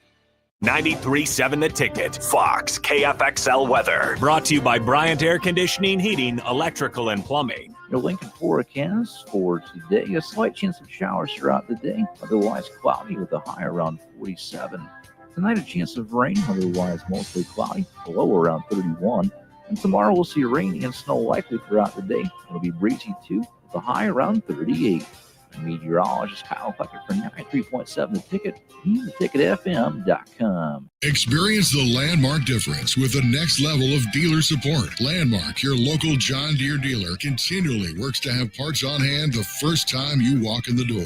Our internal route system means we can get the parts to you typically same or next day to keep you up and running. At Landmark, we understand time is money. Get more uptime with our after-hours parts and service support on the phone or in the field. Stop by your local Landmark today to experience the Landmark difference. Things that impair you come in many different shapes and sizes. Some are the shape of beer and liquor bottles. Others look like cigarettes but aren't cigarettes at all. These are the things we know impair us, the things our parents warned us about. What we're not always aware of is our new prescription or the over-the-counter medicine we picked up just for allergies or a bad cold. See, it doesn't just matter how much of a substance you take. If you are impaired, driving is deceptively dangerous. Don't drive impaired. Paid for by the NDOT Highway Safety Office. I'm softball player Jordy Ball, and I'm proud of my Nebraska roots, and I'm proud to be back home. And at Midwest Bank, they're proud to be your local community bank. They believe in family first, taking initiative, showing integrity, and rolling up their sleeves to support their local communities. They treat everyone like family, no matter where you're from. Whether you walk into a branch in York, Lincoln, Norfolk, or Pierce, you know you're going to be welcomed with a smile. Your community, your bank, Midwest Bank. St. Patrick's Day is on a Monday this year, but St. Patrick's Eve is on a Sunday, and you won't want to miss that party at Matson's Bowling and Billiards. Families are welcome to join in on the Olympics and win great prizes, or just come down to have one of Sarah's favorites, corned beef and cabbage, or one of Brady's favorites, bangers and mash. Plus, great music all afternoon from Crosby, Stills, Bangers, and Mash. That's St. Patrick's Eve on Sunday, March 16th at Matson's Bowling and Billiards, just south of 48th and Holdridge. Wall-to-Wall Wine and Spirits is your place in North Lincoln to go for all your needs in wine, spirits, and beer. They also have a large variety of cigars in their walk-in humidor, and they have a top-notch walk-in, temperature-controlled high-end wine room. Plus, you can enjoy free samples from their tasting bar. There's only one place to go for all your needs for spirits and cigars. That's Wall-to-Wall Wine and Spirits on North 27th Street in Lincoln.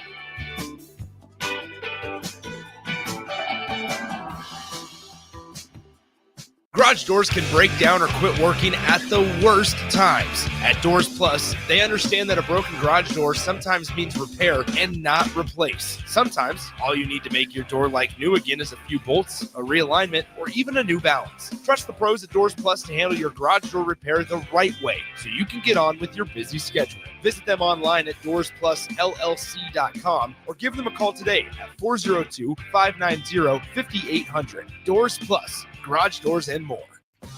The electrical workers of Local Union 265 are now hiring licensed journeyman electricians from $32.50 to $42.50 per hour with paid benefits. And if you're looking for a new career, they're hiring apprentices at $19.50 per hour with paid benefits. Call the office at 402-423-4497 to apply. Start your electrical career today.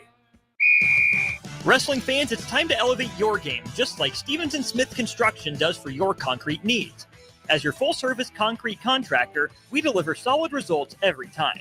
From singles to doubles, fighting for inside position to scrambling reversals, we know how to pin down quality and slam expectations. Stevens & Smith Construction, a proud sponsor of Takedown Tuesdays on 93.7 The Ticket, where Husker wrestlers bring you all the action. Don't stall. Stevens & Smith Construction is here to help you build a concrete foundation for the win. Check us out at www.stevensandsmith.com because stalling is a penalty and winning is the only option. Hey volleybalfans, this is Laura Dijkema, national player of the Netherlands and now the setter on Omaha's newest professional team, Love Omaha Volleyball. League volleyball is bringing the heat this year. Don't miss your chance to see Olympians, national players and national champions right here in Omaha from now through April. We can't wait to see you cheering for us in the stands. Visit lovboma.com to buy single match tickets to see me and Love Omaha volleyball in action. Go Big Green! This Well, good morning, little brother. is Early Break. Weekday mornings from 6 to 8 on 93.7 The Ticket and theticketfm.com.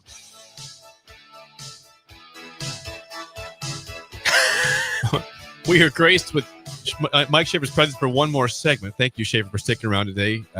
His segment also always sponsored by Ben Spurk of Farm Bureau. We can call or text Ben at 402-217-9945 for insurance questions or needs. So I did tease before the break. There's been a disappointing Nebraska team. Sip said, basketball, yes, that is true, but there's somebody else whose season has more games to go, and that's Nebraska baseball. 4-6 start, and they 50 games to go, right? Long ways to go, but it's been a rough start, and they've lost now their ace pitcher for the season. Mason McConaughey announced the other day that he's out for the season with an arm injury. That seems pretty important to this team, Schaefer. Yeah, it's a huge injury. I mean, he was by far the best of their starting pitchers, or has the best. I mean, he's your Friday night guy. Like their rotation beyond him is a lot of guys that are largely in the same kind of spot where they're solid pitchers, but they're not kind of your Friday night go toe to toe with another team's best pitcher, give you an opportunity to shut a team down and to get a win in critical situations. So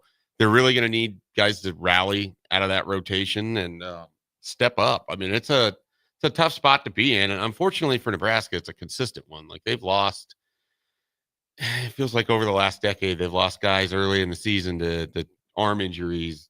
Not every year, and you lose players in baseball every year, but they've lost their top end guys seemingly more often than not. It's unfortunate because he was going to be a lot of fun to watch. He was a preseason All-American. At least What was a D1 baseball All-American preseason. What's the injury? It's an arm injury. Is it Tommy John? Is it? I suspect that's the route that it's going to get. They haven't announced it. They just said arm injury. Yeah. So it'll likely move the left-hander Will Walsh back into the starting rotation, the weekend starting rotation. Ty Horn is in that rotation, and Jackson Brockett. They've already they have Tucker Timmerman, who's had face surgery. Hit in the face by a line drive. What a great name. It is. He's Tucker from Beatrice. Timmerman. There's people who suggested I could use some face surgery. Aging gracefully. What if we all did? It's got a complete makeover. That'd be awesome. You don't need one. I do. Jake, we could use them. We could use one, yeah, for sure. Yeah. Anyway, yeah, that is rough. It's a rough. And those guys, and not to take anything because Jackson Brockett's thrown a no-hitter. Will Walsh has been big for Nebraska in the past. Yeah. Ty Horn is he's in rotation. A solid pitcher in the. There's just they don't have like that frontline guy. Like, remember how important Brett Sears was to him last year? Pitcher of the year of the conference. You know, he's able every Friday night. He's taking the ball. He's shutting down the other team. He's giving you a chance to win every single Friday against another team's ace. Yep. When you don't have that, and that's not to take anything away from Will Walsh or Jackson Brockett, it makes it a lot harder to get out of those series with 2 wins. I mean, you pencil in a win when you have a Brett Sears, and then it's going and getting one on Saturday or one on Sunday, if not both.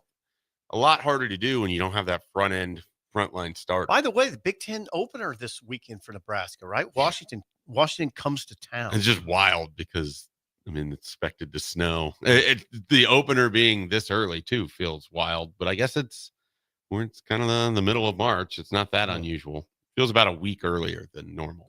They've already had 2 games postponed. Or wasn't they moved the Omaha game to early April, and then I think the South Dakota State game just got taken off the schedule entirely. So I'd have to check to see if that got moved. But and they need those midweek games because they need to start getting some consistency at the plate too. That's the other issue. Their best hitters have not been. Gabe Swanson is going through it again early this season, like he did last year. He got nuclear level hot at the end of the year, and you were kind of hoping that he could be that hitter for you all year long. It hasn't quite worked out that way. But they've had some guys like Brumbaugh has stepped up and hit pretty well. But the lineup needs to find some consistency, and you're hoping the middle of the week, just being able to play, multiple games a week instead of these long jumps would help them out. But Washington, 2 p.m. on Friday, tomorrow. 2 p.m. scheduled. Let's see what the forecast is. It's our weather for that one. I'm going to get that real quick. 2 p.m. I don't think it looks great. Moisture is high. Well, this is it. The high tomorrow is 38 degrees in Lincoln. It's going to be a frigid baseball game. Baseball in Nebraska. At 2 p.m., you're looking at temperature of 37 degrees. Okay. Any precipitation? And windy tomorrow. Oh, wow. Windy. No way. Wind in Nebraska. Looking at gusts to 28 miles per hour. Normal day. And Normal winds day. up to about 20 What is in that? general. That's just a day. Normal day. Typical day in Nebraska. Saturday, 2 p.m. as well. And then Sunday, the getaway day is noon start. 52 on Saturday, Sunday 61. So you guys get past Friday for the weather, then we're good. Sounds like Hudson's going to a baseball game on Sunday. That's what I hear there. There you go. It'll be fun. 4-6 Nebraska baseball. Before I let you go, Schaefer, back to quickly to Bryce Williams basketball. Nebraska again right now trying to avoid missing the Big Ten tournament. They have the conference's leading scorer, a guy that if Nebraska was if they were instead of 7-12, if they were 9-10, or he'd be in conversation for Player of the Year in the conference. Probably can't happen when you have a team that's on the fringe of missing the Big Ten tournament. How much did they blown this epic year from Bryce by really falling out of sorts the last few weeks? I haven't blown it yet. They pretty have. In fairness to them, there's still they can still find their way into a finish. I don't think it's likely, but it feels like you finally have this marquee 3-level scorer that is definitively one of the best players in the conference, and you just haven't been able to get enough out of the role players around. I mean, I look at the Minnesota game, I look at the Michigan game, I look at the Ohio State game. Like, what more can Bryce do in these situations? Someone else, whether it was Connor Essegian against Michigan, whether it was Juwan Gary against me, you just needed someone else to step up. And then they just haven't been getting good performances from people. I like, it is alarming in a way that Mia is so inconsistent that he couldn't even get on the court against Ohio State. As Did you're not losing players. play. It went to double overtime. He played and 0 left. minutes. And I was thinking to myself, like, who has to foul out for them to finally put in Braxton Mia? I don't know. And they never did it. Yeah. 50-minute game. Didn't play a second. Like, that is tough. Because that with the foul situation, they played at least 10, right? 10 or 11 players in the game. Jacobson got in for sure. Hold on, I got it. I think it was at least 10. Three players fouled out for Nebraska. Three fouled out. And so it Mia had to didn't play happen. on the court for a 50-minute game, 2 overtimes. Here's the answer to your question, Bill. 1, 2, 3, 4. Oh no, that's not. It's all wrong game. Wrong. Nice try. Well, why would you have a stat line from 2 weeks ago? I didn't print out the box score. I was here. Yeah, we weren't here. I got here at 6:40. Yeah, yesterday. Fred hasn't been available to the media since this game. Why isn't a natural question? Why did Mia not play? Yeah, I would imagine that will come up when they talk before this Iowa game. I assume they have a media availability today, and I don't know how much he'll spend on that. It's just a question. It could basically just be as simple as it didn't feel like a good matchup against a quicker front court from Ohio, which is an issue. I mean, it doesn't move quick enough for that. But Nebraska had no one that was really staying in front of them. I mean, they threw it to Royal, and he would just go right at the hoop. There's really not a whole lot Nebraska could do to defend it. You look at Nebraska's transfer portal additions this year. It has not been pretty for basketball. Braxton Mia has been mostly ineffective. He's had some minutes that were big, and then moments that were big, but largely has been largely ineffective. He didn't play the last game. Keep going. Berkte Buchtengel has had moments, but has been quite bad the last few weeks.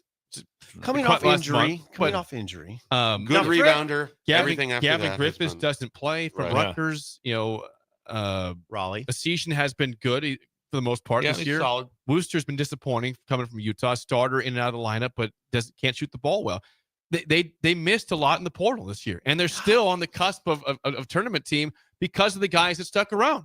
Bryson Juwan. Out of that entire list, one hit, and even then it's a hit with Essegian where it's been you're left wanting more often than not. I mean, there's a couple games it was really poor. But then Andrew Morgan.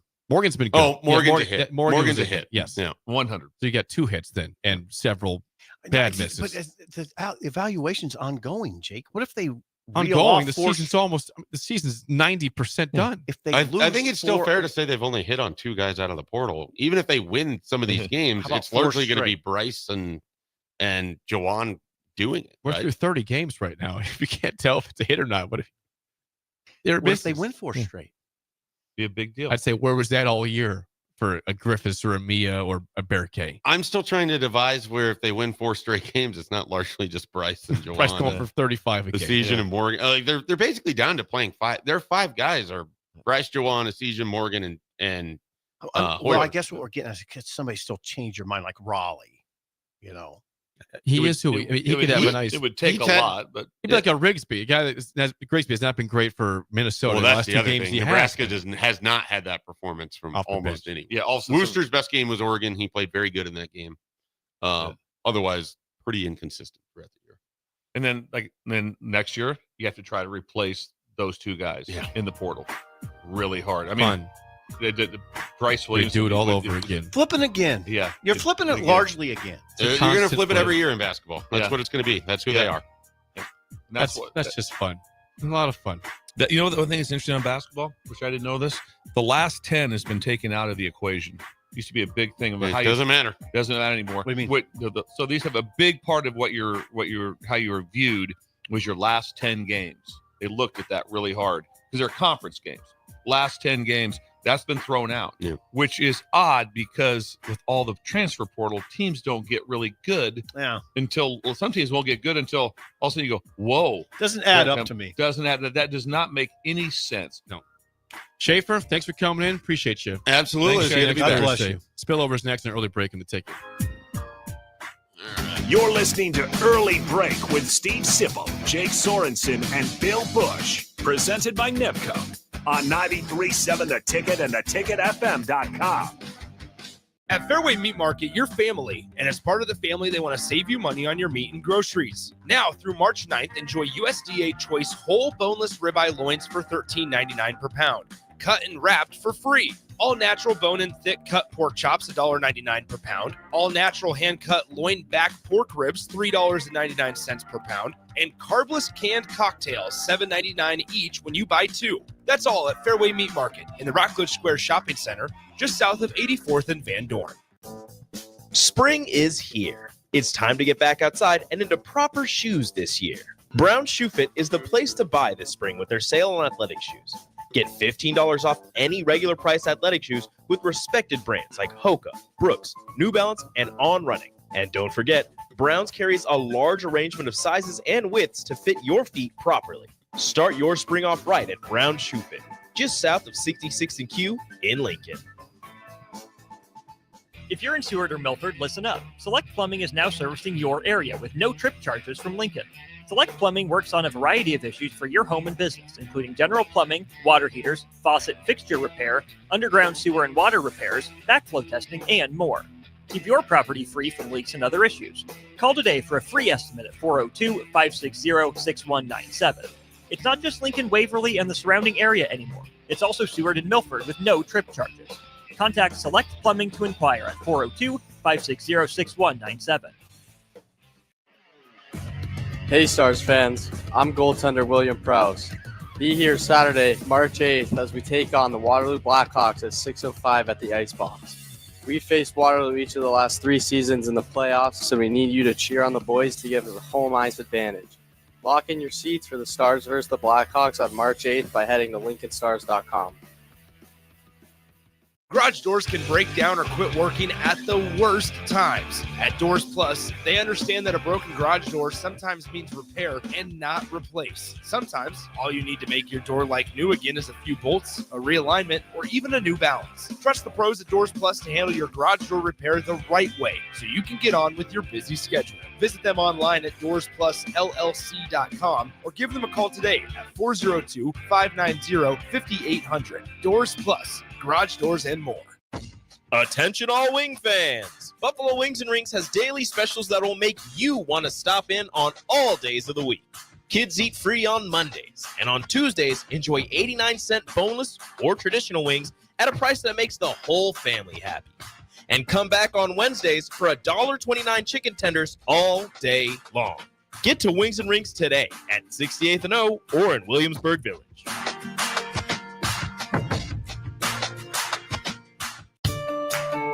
This is Bill Mitchner, Executive Director of Lincoln Lighthouse. Did you know Lighthouse provides multiple programs for students such as one-on-one tutoring and mentoring, as well as pro-social skill exercises, while providing them a nourishing meal and a safe space during all months of the year, even during school breaks? Learn more or contribute to Lighthouse at lincolnlighthouse.org today.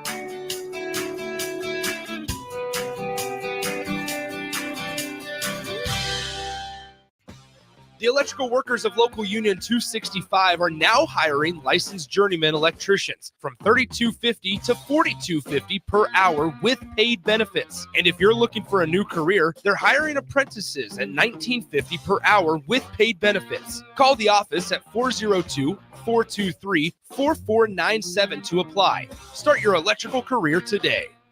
Hi, Sean Callahan here for Koppel Chevrolet GMC, and March Madness is here, and Koppel is ready to rock and roll. We just closed the books on a tremendous February, and we're locked and loaded for a big March. True 0% APR is happening right now at Koppel on select new models. Koppel also has over 10,500 off list on new select models. So please stop on by and see what confident driving and confident buying is all about. We're right down 144th Street or online at koppelcars.com. All deals with approved credit, 0% is standalone. Are you a skilled mechanic looking for your next big opportunity?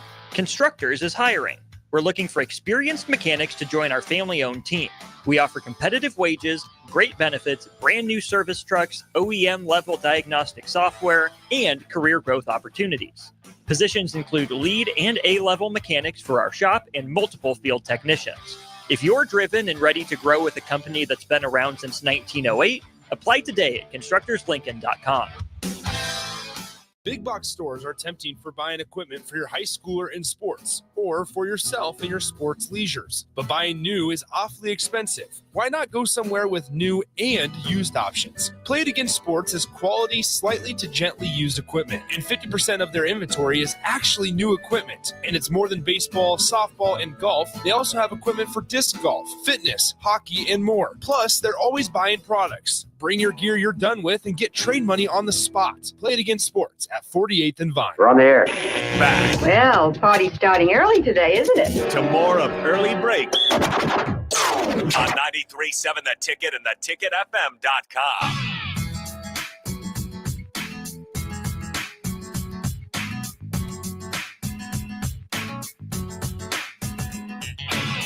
Thanks again to Mike Schaefer for joining us. Always enjoy him coming in studio, as he was not here last week. He was in spring training in Arizona. Back today. Spring. By the way, just a quick plug. We do have more high school basketball today, 9 a.m. Yes. Class D2. We got Nick Sainer on the call for number 1 Shelton and number 8 Wilcox Hildreth.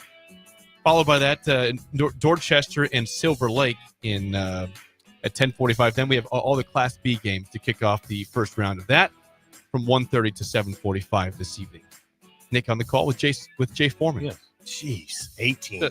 So they'll have 12 games called through 2 days. 24 games in total they will call this week and 24 next week also. You know, it's a lot of work. Well, I was listening. It's a ton of work. I listened to Swim doing the Pendragon game. Yep. And he mentioned that it was just kind of very, very kind of a lame crowd in the part of it was snowstorm, and then also not real cranked up at a 9 a.m. game, just the way it goes. Bill's bugaboo. Oh man, you want to get me working up, especially a championship game that's going to happen. But yeah, 9 a.m. game, not a fan of those games. Not what's. We had caller James chime in saying he'd like to have you and Sip do the if Pender makes the finals, he wants you guys to do the play-by-play commentary. Oh, it'd be fun. I would love to do it. Now I listened. Could you have an unbiased call for that, Bill, or not? I could do it. I could be a pro. But you listen to Swim.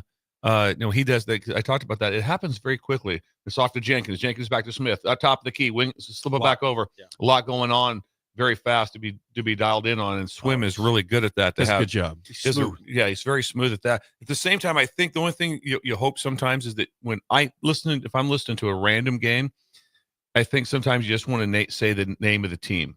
Because sometimes I knew the names of Pender, so I knew if it wasn't Pender, all of a sudden, Johnson gets the rebound. I know who has the ball. Right. Sometimes it's because you don't know. Sometimes it'd be more like Johnson Brock gets the rebound. Who has the ball and stuff? Because I don't know names. on these other when you're No, listening I think to that's them. good. Yeah, I think that's good to point out for any play-by-play person out there. Because I've listened to games on the radio. I have no idea who has the ball. Right. I have Again, no idea. I think that was my team. Yeah, I don't know who that was. I listened to Tennessee, Ole Miss last night, driving back from Crete, and I got no idea who has the ball. Play-by-play men need to hurt people, need to know that, and I totally agree. And I also need score. I need score. A lot of times. Score. Yeah. Give me the score. A and the lot, time. yeah. Score time. I need score time.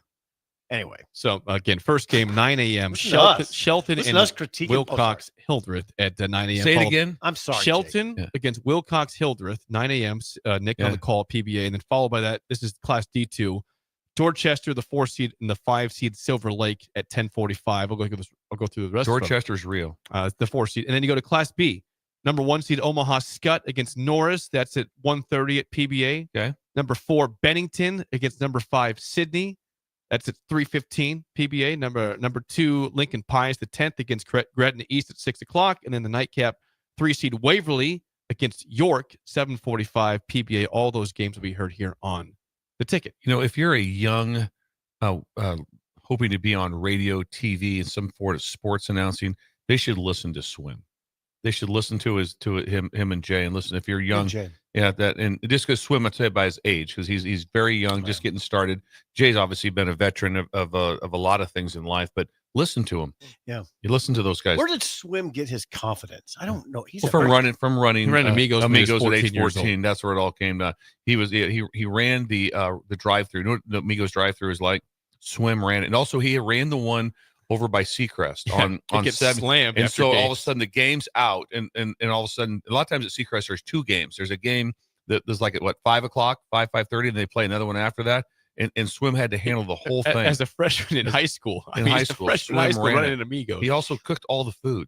So Jay, on moving the conversation to Jay, Bill, you probably know this. It forever fascinates me about Jay that he was recruited by Cincinnati to play basketball. Yes. The University of Cincinnati. He was a Division I basketball recruit. Yeah, very impressive. I introduced him when I introduced Jay. He doesn't like it, but I always say he was recruited to play basketball by Cincinnati.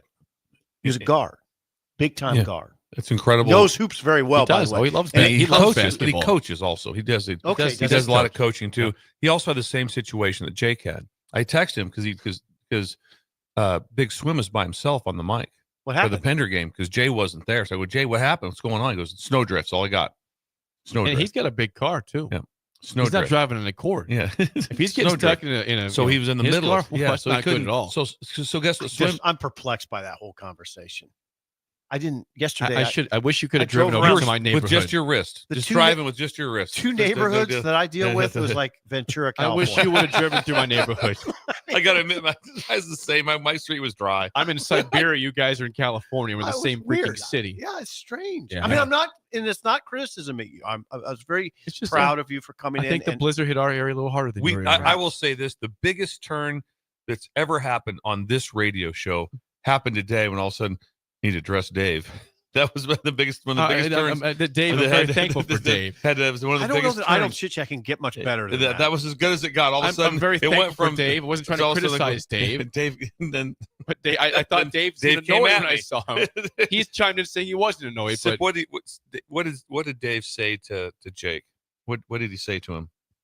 What about his car? He said you're gonna have to move it. And you go, you can get out. You can get out. Yeah, You you can get out. no, Yeah. you can get out. No, I can't. I don't know if I can get out of there. You can get out. You can get out. hint, Which wink, way? wink. That was Just it. go that way right Hint, there. hint, wink, wink. Try Yeah. to get out of my I- driveway yeah. right now. Yeah, I don't even know if I classify that as a hint. Not even a hint. Also, he said You need to just leave. all to the point where he even said, "Just do it. If you get stuck again, we'll dig you out." That's exactly I mean, that's what what he he said. said. So he didn't even say, "You know what? Yeah, you're right. Come back in an I hour." didn't He said, make "Here's that the up. deal: get in the car, get in the Impala. I mean, the cord. I mean, you need to go. You need to leave. You're in my and then if you driveway. get stuck, we'll just dig you out. But take a run at it." That's it for us. High school hoops next. Shelton and Wilcox Hildreth to start off things at 9 a.m. at Wilcox. D1 in the PBA. We will see you guys tomorrow.